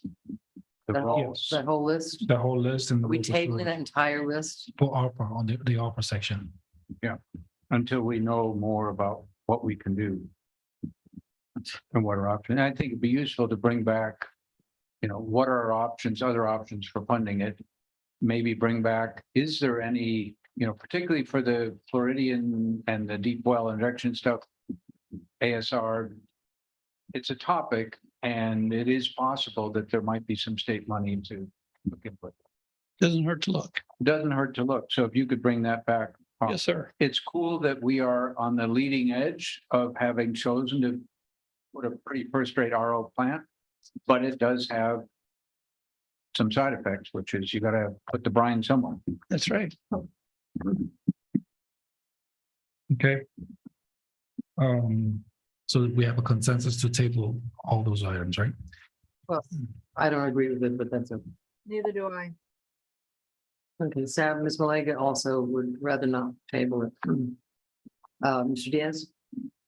I was just going to point out on the topic of, ASR wells in the environmental world can be controversial. And there are places where we often push back on where ASR wells are being used and how they're being used. But, Tallahassee has proven itself time and time again that those are things that they do fund consistently, even in those controversial areas. This is not one of those controversial areas. It's like critical to the operation of our water plant. So I think, I'm knocking on wood, but again, the fact that it's never been asked for, you're not going to get it if you're never asked. So I think this is something that I know I would advocate for tremendously in Tallahassee. So, Which is interesting, but it's nothing that will happen until next year. right. Correct. So the work needs to go on, but I do think there's ways that we can recoup this money. I mean, I know it's clunky, but it's risky to compromise our water plant. Yeah, I mean, so my suggestion, and I just want to understand what you're saying, is sort of to fund it, but then also try to get money back from Tallahassee. Okay, so it's 3-2, then not table. So you don't want to table it? No, I do. No, I do want to have that conversation. I do want to table it. I'm not saying I'm against funding it the way it is. The work needs to happen, but I think without risking the permitting process and design and whatnot, we can have that conversation in the meantime.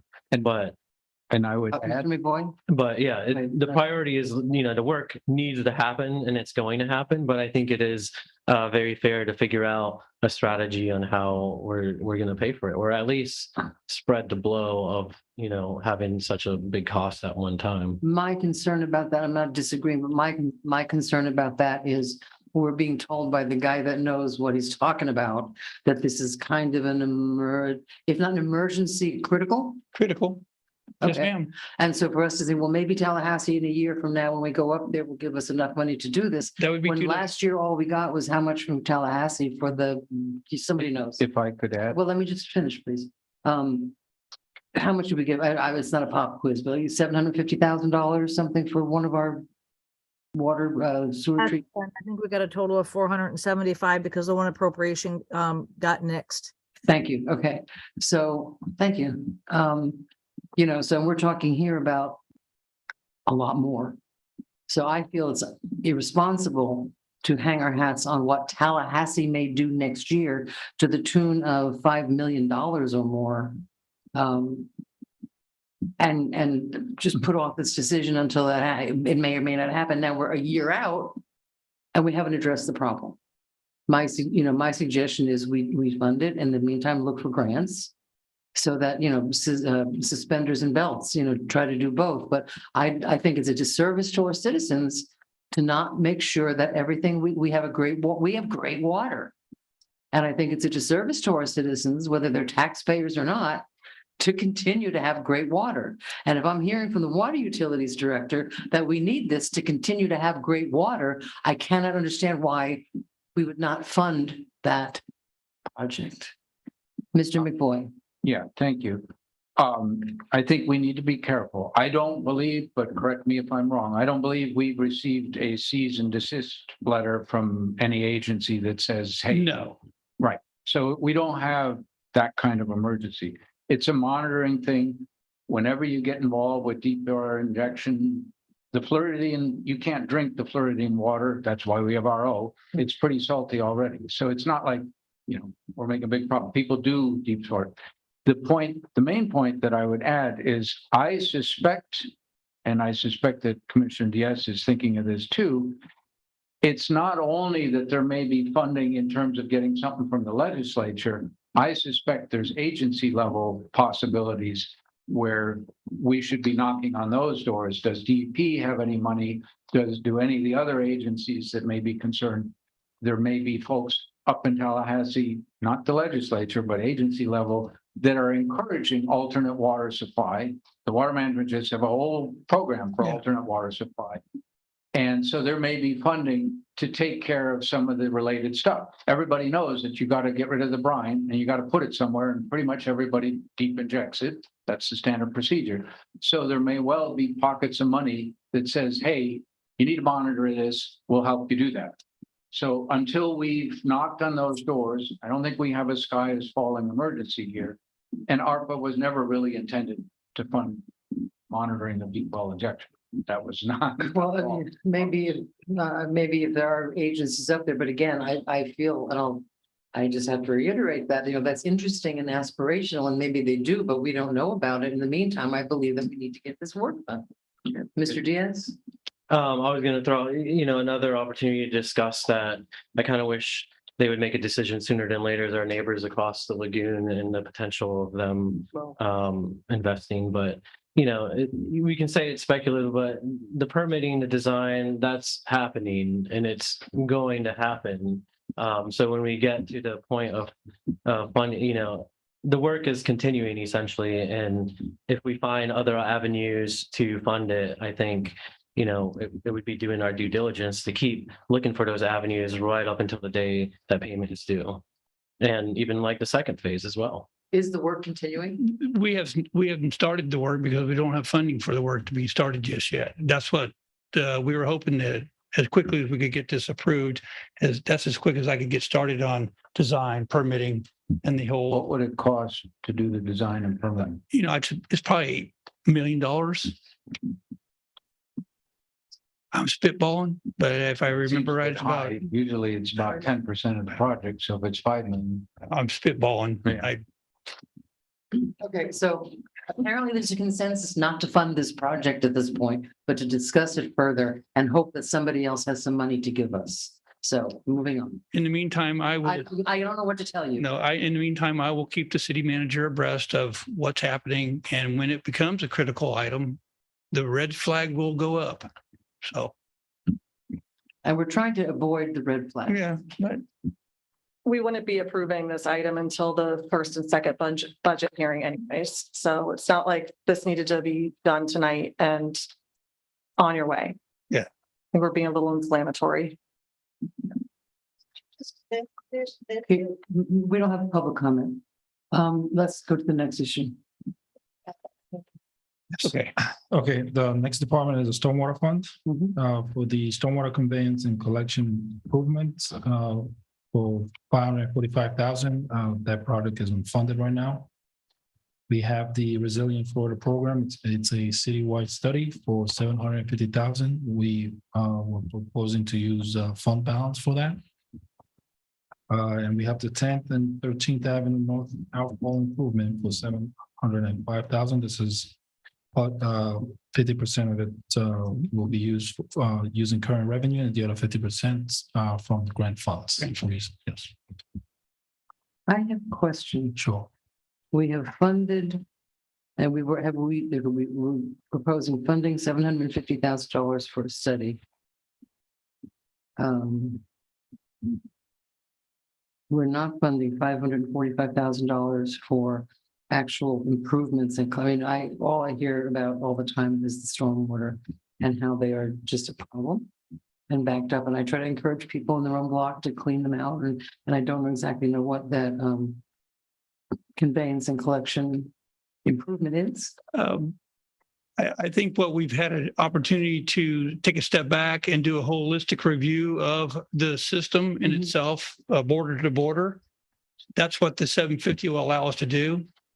And then at that point, we'll be able to prioritize those areas that really need that 545. Okay, and So- I mean, we have a targeted, I'm sure, a few areas like South Palm There's a few areas that that are really critical. we got on that Okay. list already, Okay. but I think it's a better approach. Mhm. Oh. Thank you. Mr. McRoy? And maybe that's what the resilient Florida, but I seem to remember that the resilient and that there was a lot of money set aside for communities to do studies of resiliency, and I would assume stormwater and flooding was a piece of that. Yes, So have we applied yes, to the state money? yes, we have. And We've received some, but not what we need to do a holistic review of the city. So we've done pockets, but we haven't been able to take a holistic approach to this at all. but I guess what I'm maybe having a little trouble understanding is my sense is that communities especially coastal communities all around the state, this program, I believe it was a legislative, but the governor was very active behind it at one point. Made money available to municipalities to do exactly that, holistic studies of their whole community. Have we fully looked into that? Because Madam Mayor, Yeah. Ms. Davis. if you don't mind. No, Mr. Hetty. Please. So yes, this is one of the items that we could seek funding in Tallahassee or through one of the state agencies, because one of it's a state agency. as you said, Vice Mayor, the state has really looked upon trying to provide funding to local areas to deal with the resiliency along coastal ways. And so this was one thing that I was going to bring to the commission as far as seeking funds from Tallahassee or a state agency. But we wanted to at least have this here for approval, but our first choice is to look for funds through the state agencies. Mr. Diaz? And, you know, this might be another lost opportunity because the deadline passed, but this looks like something that's ripe for Lake Worth Lagoon Initiative as far as them helping us. So I feel like, you know, not that I'm on that selection committee, I am on the steering committee, but I feel like this sort of thing, the county does have a very large vested interest in protecting our piece of the lagoon. And did we ask the Yes. initiative to help us? Yes. Okay. Yes, we've asked 4 years in a row. And did we ever make it to the top five? No. I'm So- not sure about that because I was on a call one time with the county and they think that they had a commissioner who was technical and we did get one of those. I don't remember which one it was, but we did. No, I agree with Commissioner Diaz that anything with the outfall, an outfall from the city is an infall to the lagoon. That's And correct. the county certainly has an interest in that. Yeah. So, you know, work that as hard as possible to get them, you know, maybe a cost share 50-50 or whatever. Because it's expensive. But it's beneficial. Thank you. So in terms of the 545, we're gonna leave it at this point the way it is. The 750, we're going ahead, fund balance? Go ahead, but with definite encouragement. Well, I think with all of these things, I think we've made our message pretty clear. Is that we know we need to do this, but let's see if we can find some other. We are very tenacious in chasing after every funding opportunity possible. And I do that one particular one, there is the study dual, one the agency side and one the Richard Pinsky Tallahassee legislature side. I've been giving clear directions. Okay, and then the 705 for the 10th and 13th Avenue North, all fall improvements were okay? Yep. Okay, all right, so. The next department is sanitation fund for the heavy truck replacement. For 400,000, we are proposing to use fund balance for that. Okay, any problems with that? Nope. Nope. Commissioner Malega? Don't see your hand up, okay? I'm fine. But you're good. All right. Regional sewer fund. For the pump replacement, we will be using current revenues for $325,000. And for the pipelining and replacement upgrades, we will partially use the current revenue of 60,000 and the fund balance of 40,000. Okay, any problems? Nope. Okay, No. Thank you. you. Appreciate it. Thank you.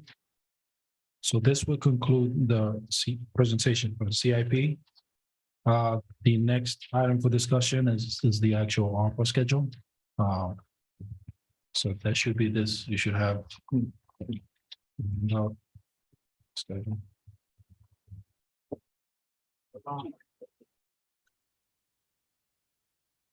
And am I correct in understanding that some of this overlaps we've already? Mr. McBoy, we're really trying to use the lights and get called on. Thank you. Just- Mr. McBoy? Am I correct in understanding Right, so that this, some of this we've already looked at? correct, we already looked at these. Okay. So if you look at the first column where it has the project numbers, anything on here that has a project number was previously approved. So all I have to go through is just the new projects based on what we just discussed right now. So Just to clarify, what I meant is not previously in previous meetings, but in what we've been talking now. It was Right, so- both Penny. right, so And- some of them are included and some of them will be, Okay. I think most of them are included. Right. Not all, on the unrestricted with the exception of the restricted portion. So starting with the unrestricted, which is 10 million, the new project that we have approved. So we have the community development that the city manager talked about earlier for $1 million. Wait, Ms. Stokes has her light on and I need, where are you reading? You go kind of Ms. fast. Maliga has her hand up. And Ms. Maliga has her hand up. So we're gonna Right, no, I know start. that. She's just going down the, okay. I Um, just, my yeah. question before we move on to the new items was just if we could get an update on where we are with all the old items, because we know there is a timeline, so. Of all the ones we approved last year, it looks like 3 of them have spent some money and the rest of them haven't. So I don't need that update tonight. I don't want to force you to go through line by line by line. Thank you very much. But I think that is, to my concern earlier, the third one, the beach property improvements. I do worry about keeping that over here in ARPA. That we might not have everything we need figured out in time there. And so I would just like to, outside of this meeting, evaluate all of the ones that we've approved and just see if we're on track. The fuel tank replacement, I thought that would be underway by now. So hopefully we'll be getting updates soon as we start spending this money. Or I just would like to have updates to know that we are currently actively going after these projects. Maybe just a spreadsheet that gives, are we design phase 50%, what, some sort of indication. Status. Where we're at. Status. Okay. All right, we can. Of the Okay. ones already. So, So- community development. Yes. So starting with the community development that city manager talked about earlier, then we have the Madam school. Mayor, my hand's up. Sorry, I'm sorry. You're just so far away. And so tiny on that screen. What would you like to say? Just going back to the beginning of ARPA conversations again, I know that we did a pulse, if you will, of what the residents wanted and a survey. And prior to any more additional quote unquote workshops or discussions to spend the rest of this money, I would like that information readily available as well to make sure that we're in line with what the residents, the ones who did respond, to see where we are. You know, if residents greatly said that they wanted the money to be spent on infrastructure versus programs versus parks, I just want to make sure that we're keeping in line with what the residents, we asked for their opinion, and I'd like to make sure that we're keeping that in front of us as we're making these decisions. That's all. Thank you. We have access to that information. Okay. Ms. Davis is shaking her head. I will Yes. provide it. Okay, thank you. Mr. Diaz? Yeah, and to that point, it kind of goes to Mayor, your idea of having this discussion regularly. I don't think we need to limit ARPA discussions to just budget session. Because things are changing rapidly, like the ERP, we don't have, my understanding is we don't have an exact number of what we're going to go with. So that might free up some funds that can go to the pool and things like that. So I don't know what the answer is. Maybe we make it in a semi-regular agenda item where we just come back and say, here's an update. We don't need this money. Like, we should not be limiting this discussion just to budget. I'm getting that. Ms. Stokes? Right, so as projects are completed, I think I'd like an update just as they're completed, maybe as part of the city manager's report, because what was it? The fire station came in under budget, so it's like, okay, now that freed up some money, and we'll just have and hopefully a lot of these projects come in under budget, and then No, that project's not under budget. It's not done. It's not complete yet. Which one was under budget? I thought one came in under budget and it freed up some money for us. Which one was that? City Hall. Painting. That's the painting. Okay, so that one came in. Right, that's what I said. Okay, whatever. Something came in under budget and it freed up money. So it'd be nice to get updates as that happens. Okay, good idea. Mr. McBoy? Maybe I'm being dumb, but can somebody explain to me what the 1 million, what community development, what is that? A little more expand? That's Maybe where we're going next. That's what we're on. I'll let the city manager take over that question. Yeah, so we had conversations regarding during the strategic priority planning sessions. And so many of those priorities that were mentioned in there, and we did have this conversation during that time when we selected the ARPA projects at that time. And at that time, I also presented the option to apply funds to community development or services type issues, because we were talking about the beautification program, tree canopy, and other programs that address human services or social services issues. At that time, there was nothing particularly slated for that. But because I knew that those were some interests discussed among the commission, I just created a line item, applied some funding to allocate for that, those type of projects and programs, so that when you have your specific programs or the projects that you state were priorities in the strategic planning priority plan, we would tie it into some budget line items so that we can have those projects completed. And of course, the tree canopy was, of course, one of the main priorities. As we talked about that, you all talked about, as Commissioner Diaz says, the circuit program. So there were a number of things. Quality of life. Yeah, so there were a number of issues talked among you all over a period of time. So this was giving you an opportunity to have a funding source to cover those things that you decide to do. Thank you. Commissioner Stokes? Right, so I know you've been working hard with staff to try to put together some ideas around the beautification project and things like that. So I'm just curious about the process of how we're gonna be involved, and have what kind of discussions we're gonna be having as you're, now that the money's set aside. How are we gonna have that back and forth and figure out exactly what the details are? Workshops. Are you speaking specifically on the beautification? That one or any of the things, like the overall community development, but also the beautification and things as they're progressing. I feel like I just want to know the direction that things are heading in. Absolutely. So matter of fact, next week, I'm refining some things as I'm working through the beautification program, finding the right approach to take. Like, for instance, we have been having conversations with Keep America Beautiful program. And so I'm digging into that, understanding what is involved, what is required from us to be part of that, to be an affiliate. So I'm getting all that information. I'll be talking with each one of you next week in our one-on-one. So we're coming to some understanding of what we can do. We've been putting together possible education, because we want to tie in educational type of topics related to the beautification program. And so we've come up with some ideas with that. And so it's unfolding and it's coming together.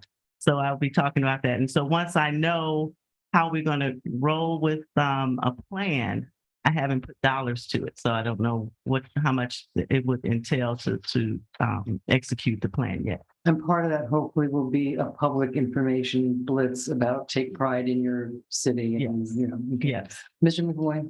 And along that same line, I would just encourage you very strongly, city manager, that don't be shy as these programs are getting developed and somebody maybe does a storyboard sketch out of it. Might include some of this and some public information and this and that and the other, or sketched out as an outline, rather than waiting only to the one-on-ones. Go ahead and, you know, give us a 2-minute presentation of here's what it looks like, so that we can give you feedback along the way before you get too far into it. You know, we're happy to give some input. Sure. As I pull together the pieces to create some type of draft outline, certainly we can have a pre-discussion on it. Okay.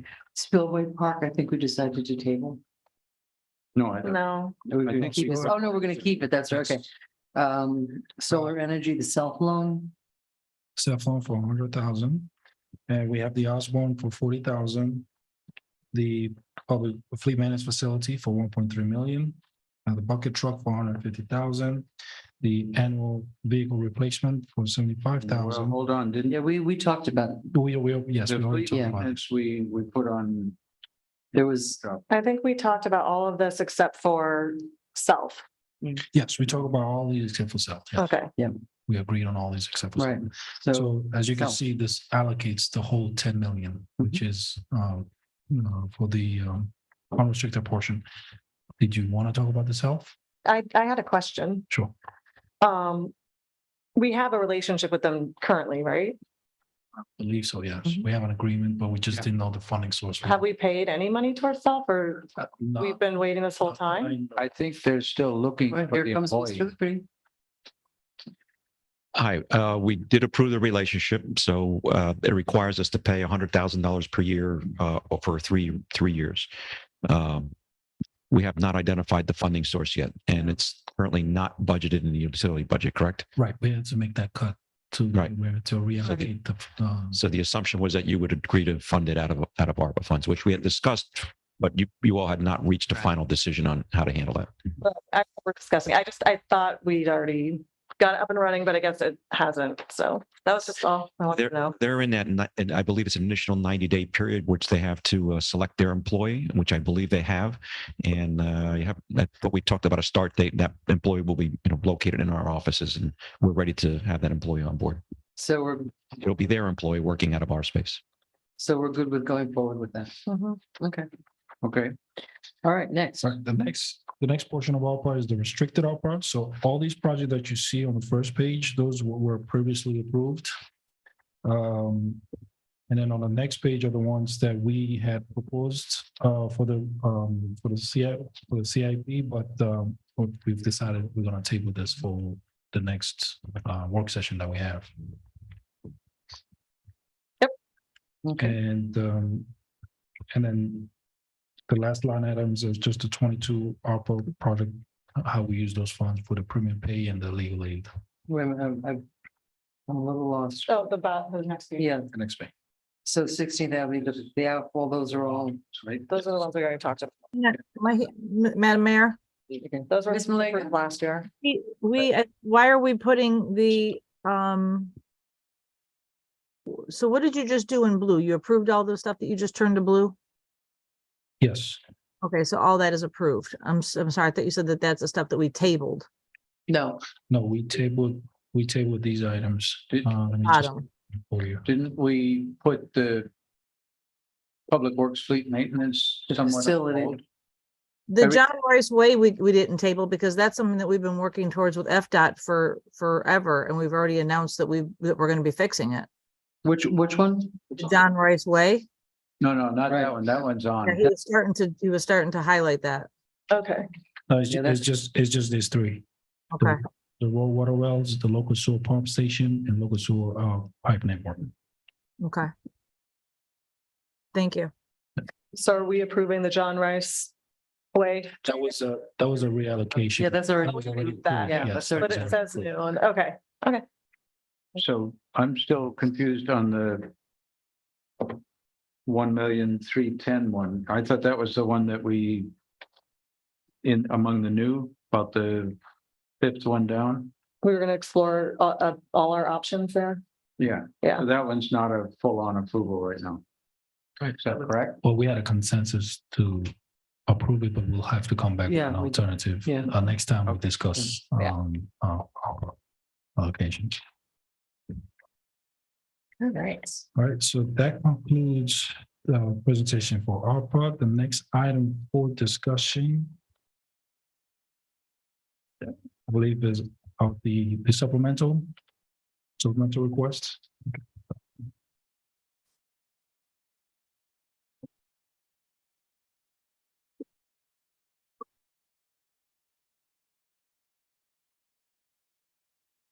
Okay.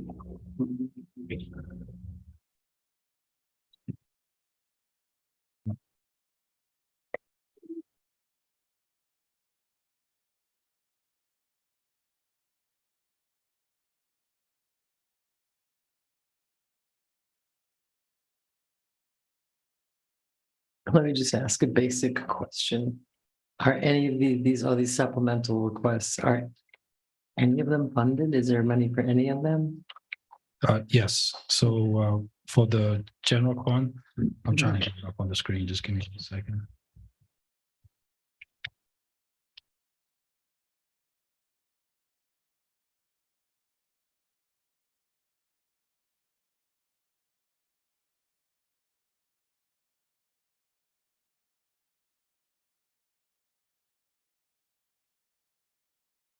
Yeah, so starting with the general fund, I think by the time we submitted this report, our revenues were at 380. I think that was prior to all the changes that we had in general fund, but the starting surplus for the general fund is actually 525.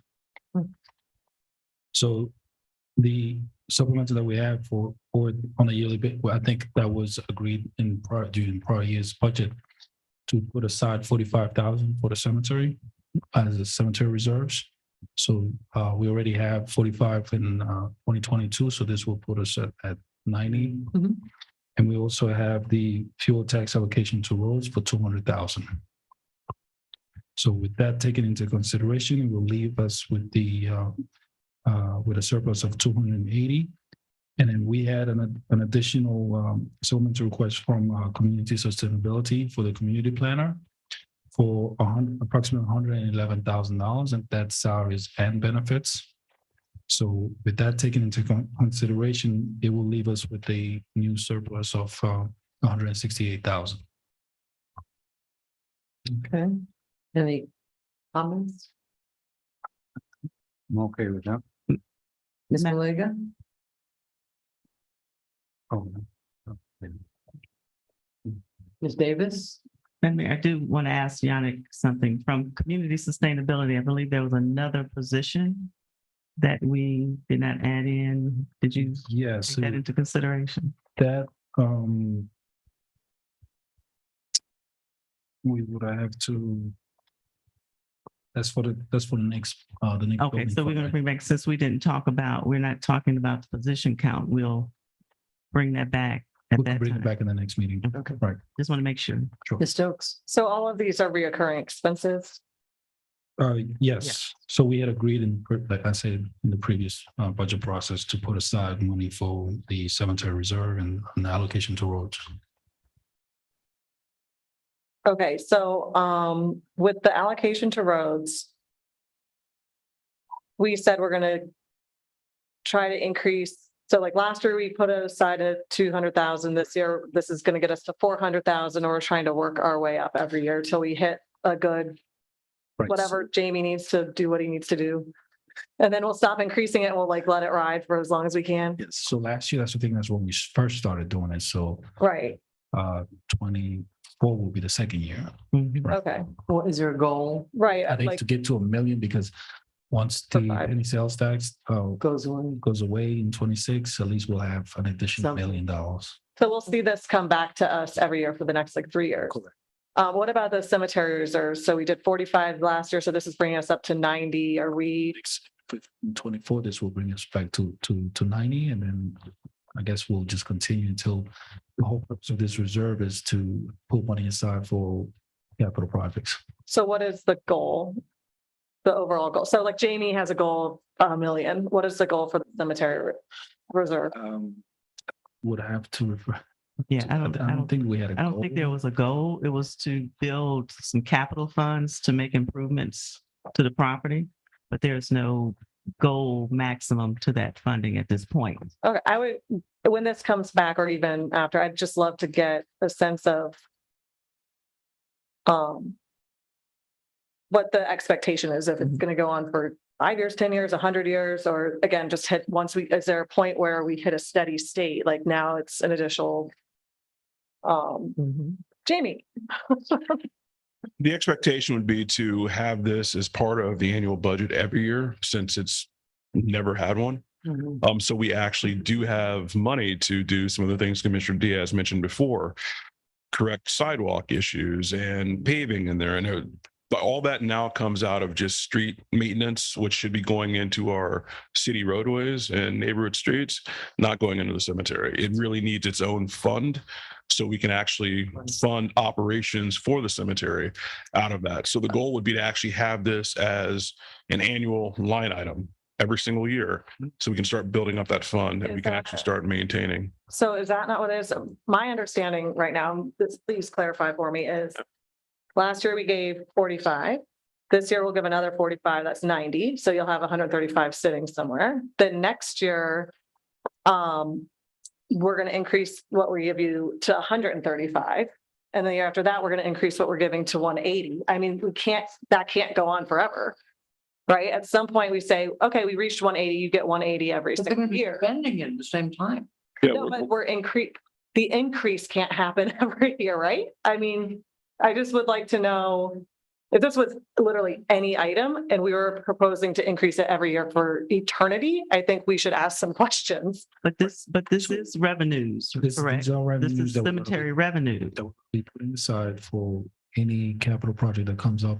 That, let's say, for instance, we up to 90 and then we see a project for 80,000, then Yeah. we will use those reserves to cover the capital project. So this is coming from the general fund though, not from, General right? So this is not coming from revenues created by the cemetery. This is coming from the general fund? My hand's been up.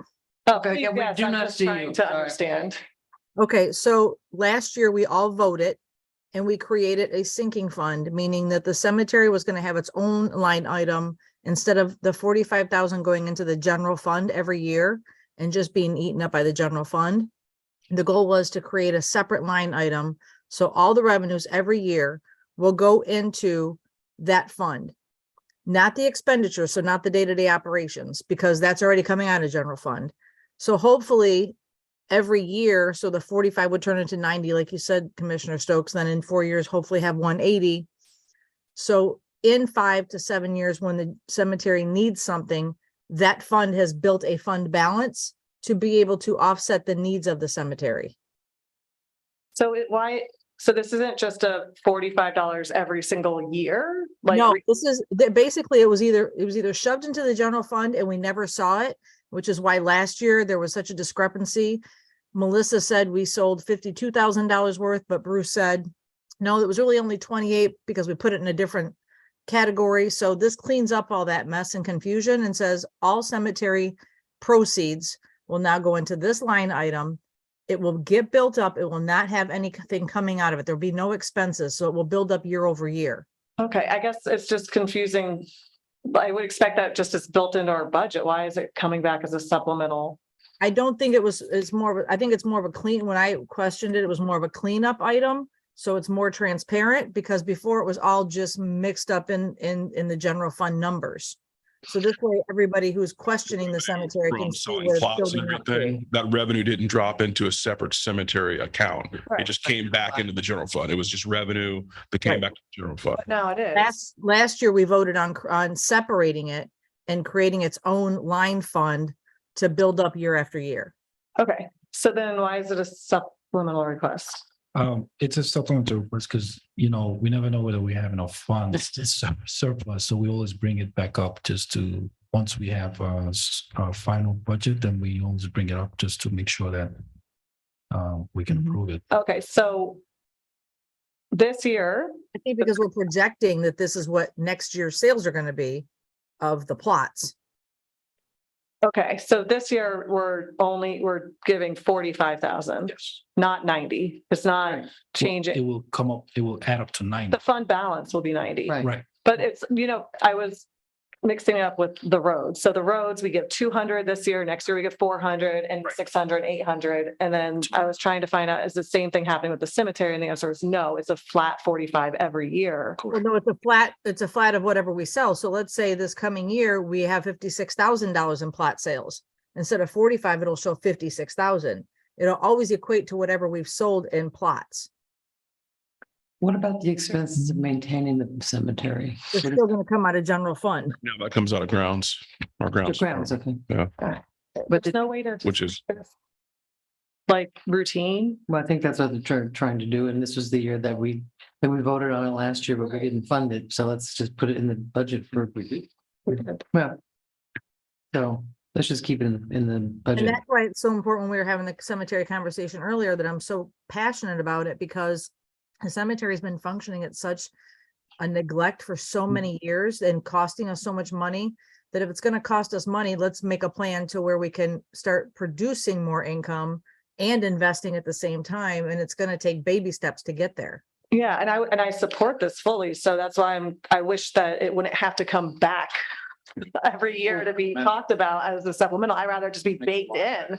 This is what it is. And, Okay, if that's it's just the revenues that you're bringing in correct. and then keeping them in that fund. In what So I direction? don't know why we're bouncing back and forth. Yeah, and we operate it out of grounds, but it is a separate, I misspoke. Okay. It's not, it's, the cemetery has its own account, right.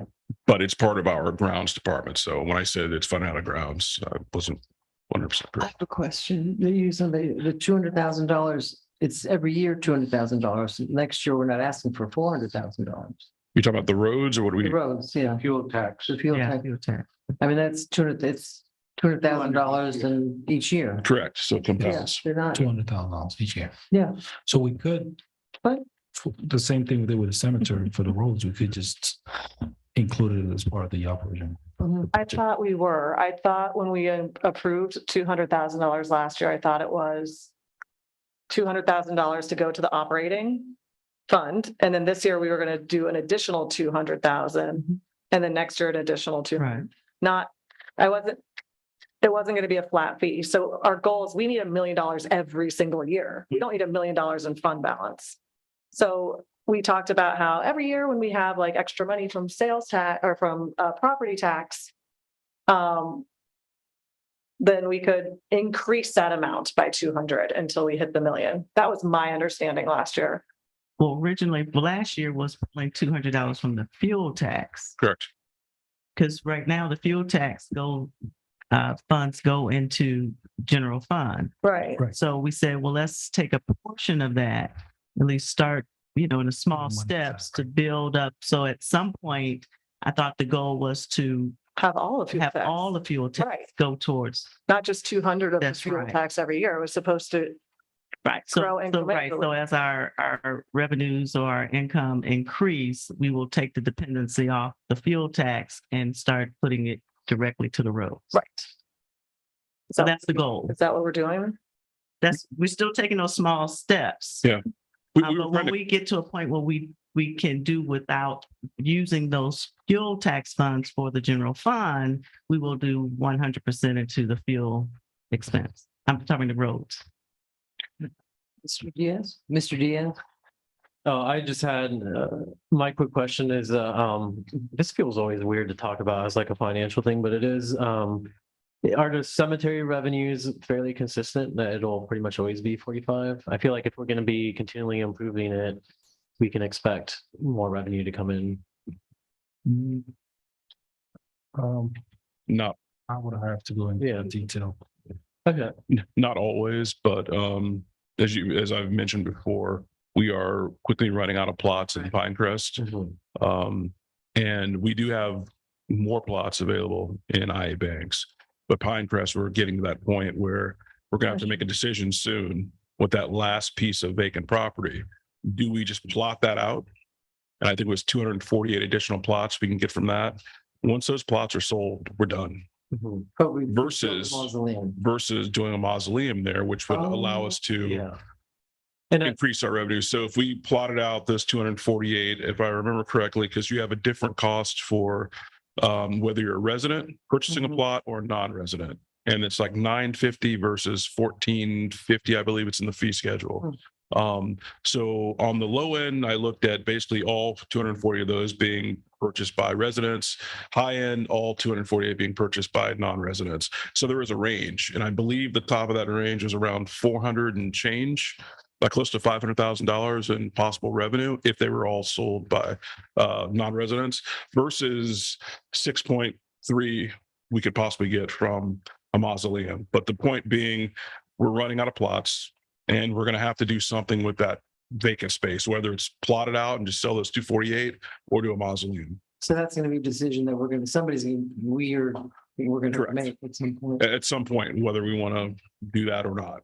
One way or another, we're going to have to, once we get to the point where we're almost out of plots, then we're going to have to make that decision. It's the cheapest land and So to answer your question, yes, it depends on the year. Obviously, it's a somewhat hard thing to predict, Right. but yeah, we kind of hover in Somewhat that consistent. range. Okay. Yeah, and the mausoleum, just like housing, we need density. gotta go up. Okay, great, thank you. Absolutely. So where does that leave us?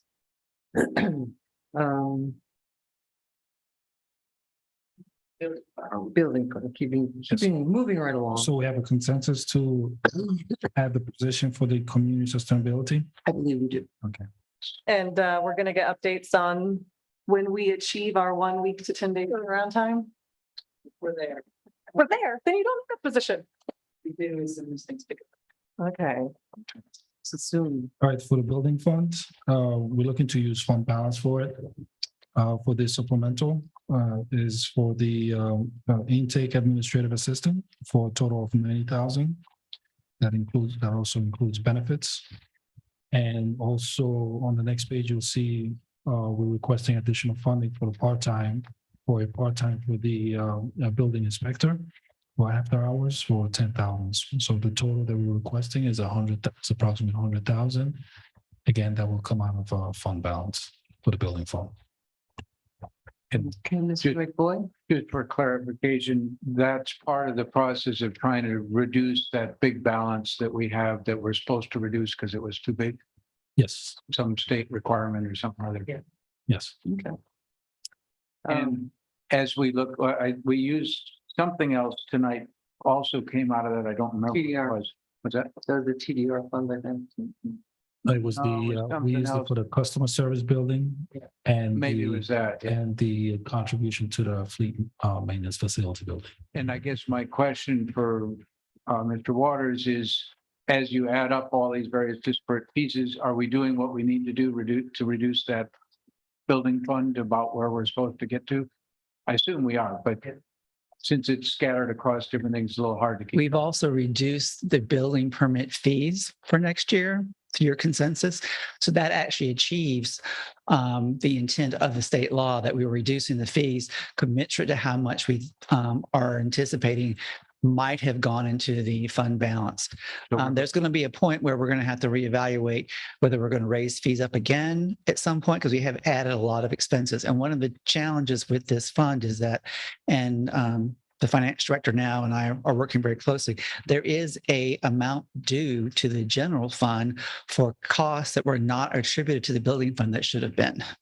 And then we're going to be bringing that back to it's close to around 300 and some $1,000, possibly more, if we work in the benefits. So having a full year where everything was charged correctly where it was supposed to go, I don't have that to work from. But you also gave up, we were putting quite a bit of money for the ERP system, and then that was changed. And so then I recommended we spend some money on the maintenance facility. And then we'll keep chipping away at it. But I do believe we met with, just so you have an update, we met with the architect today on the conceptual plan for the customer service thing, and we're probably going to be over budget. So that 750 may not cover it all. But we'll come back to you with it when you'll be seeing the contract to do the construction documents. And I've asked for them for a firm, as best they can, conservative probable estimate of probable cost before we can take the next step. And you may be seeing that contract in the latter part of October, early November. So that's the first floor of the annex. No, that is the adding an addition to our building so we have room for everybody. And it provide a secure entrance for the customer service area. It has nothing to do with That customer, okay, that individual.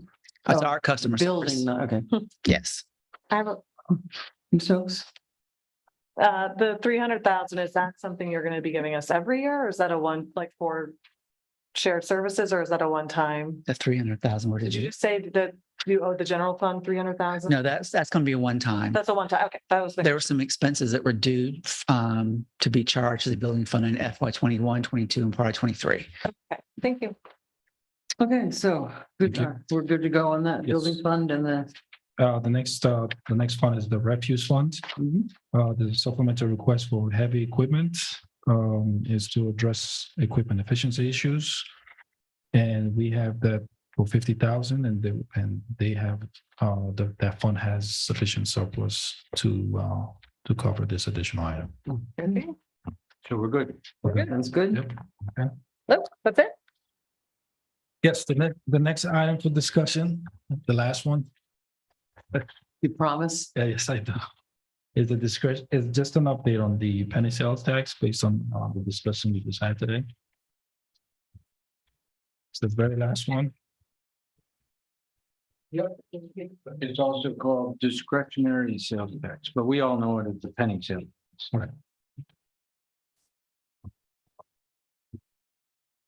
Okay, So, just to give you an update where we are with the penny sales tax. So to date, what we have collected, we estimate to collect through by September of 2023 to collect 20.4 million approximately.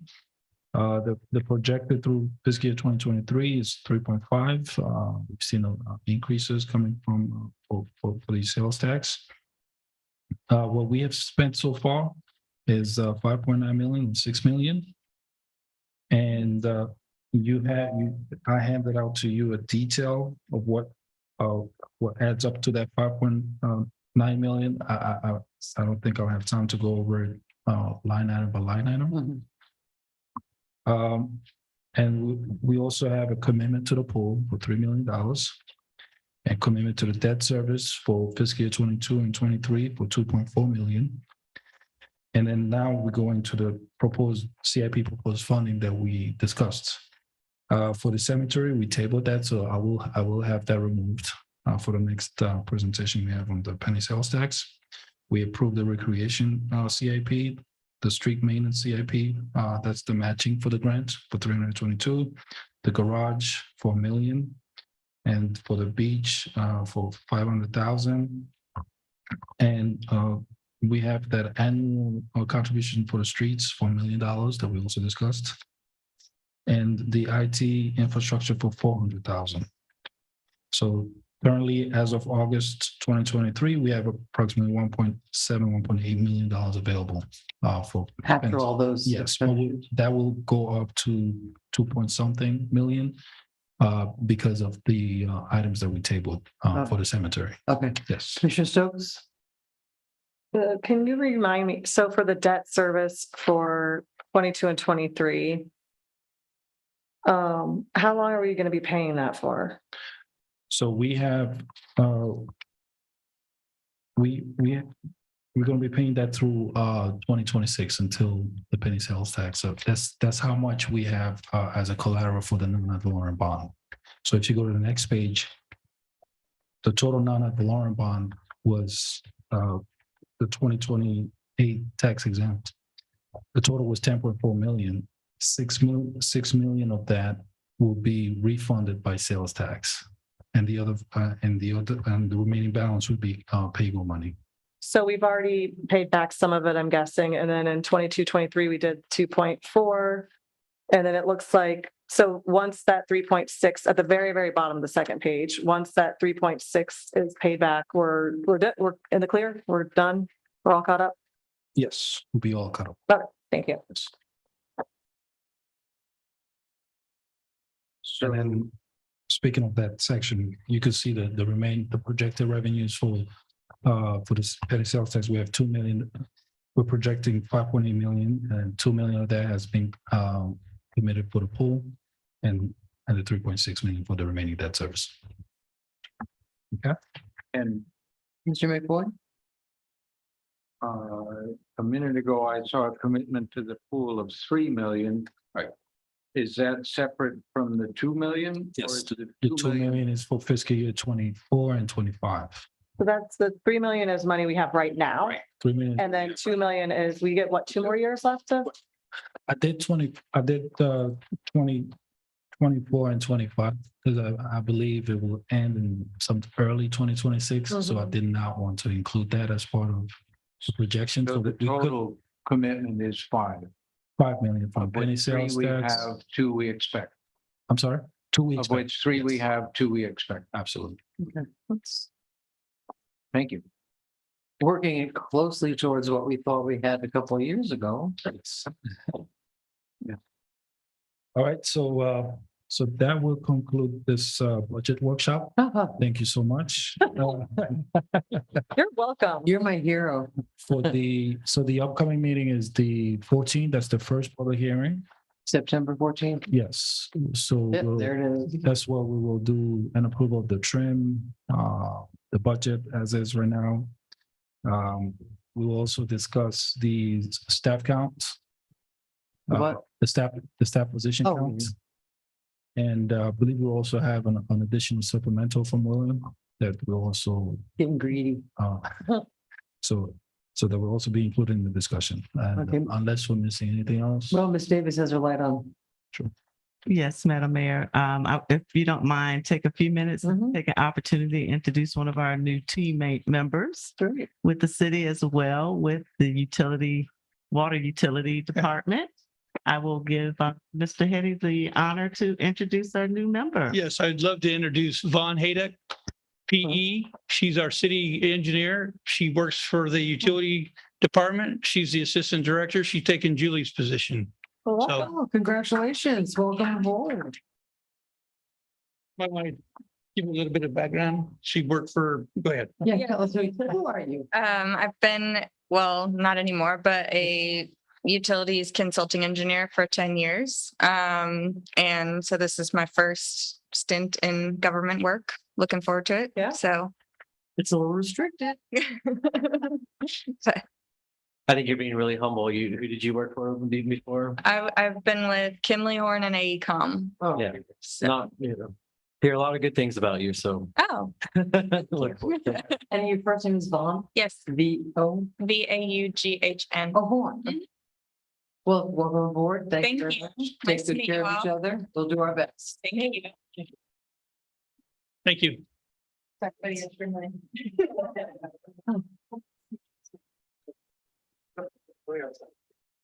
And we don't need a motion, but we are done.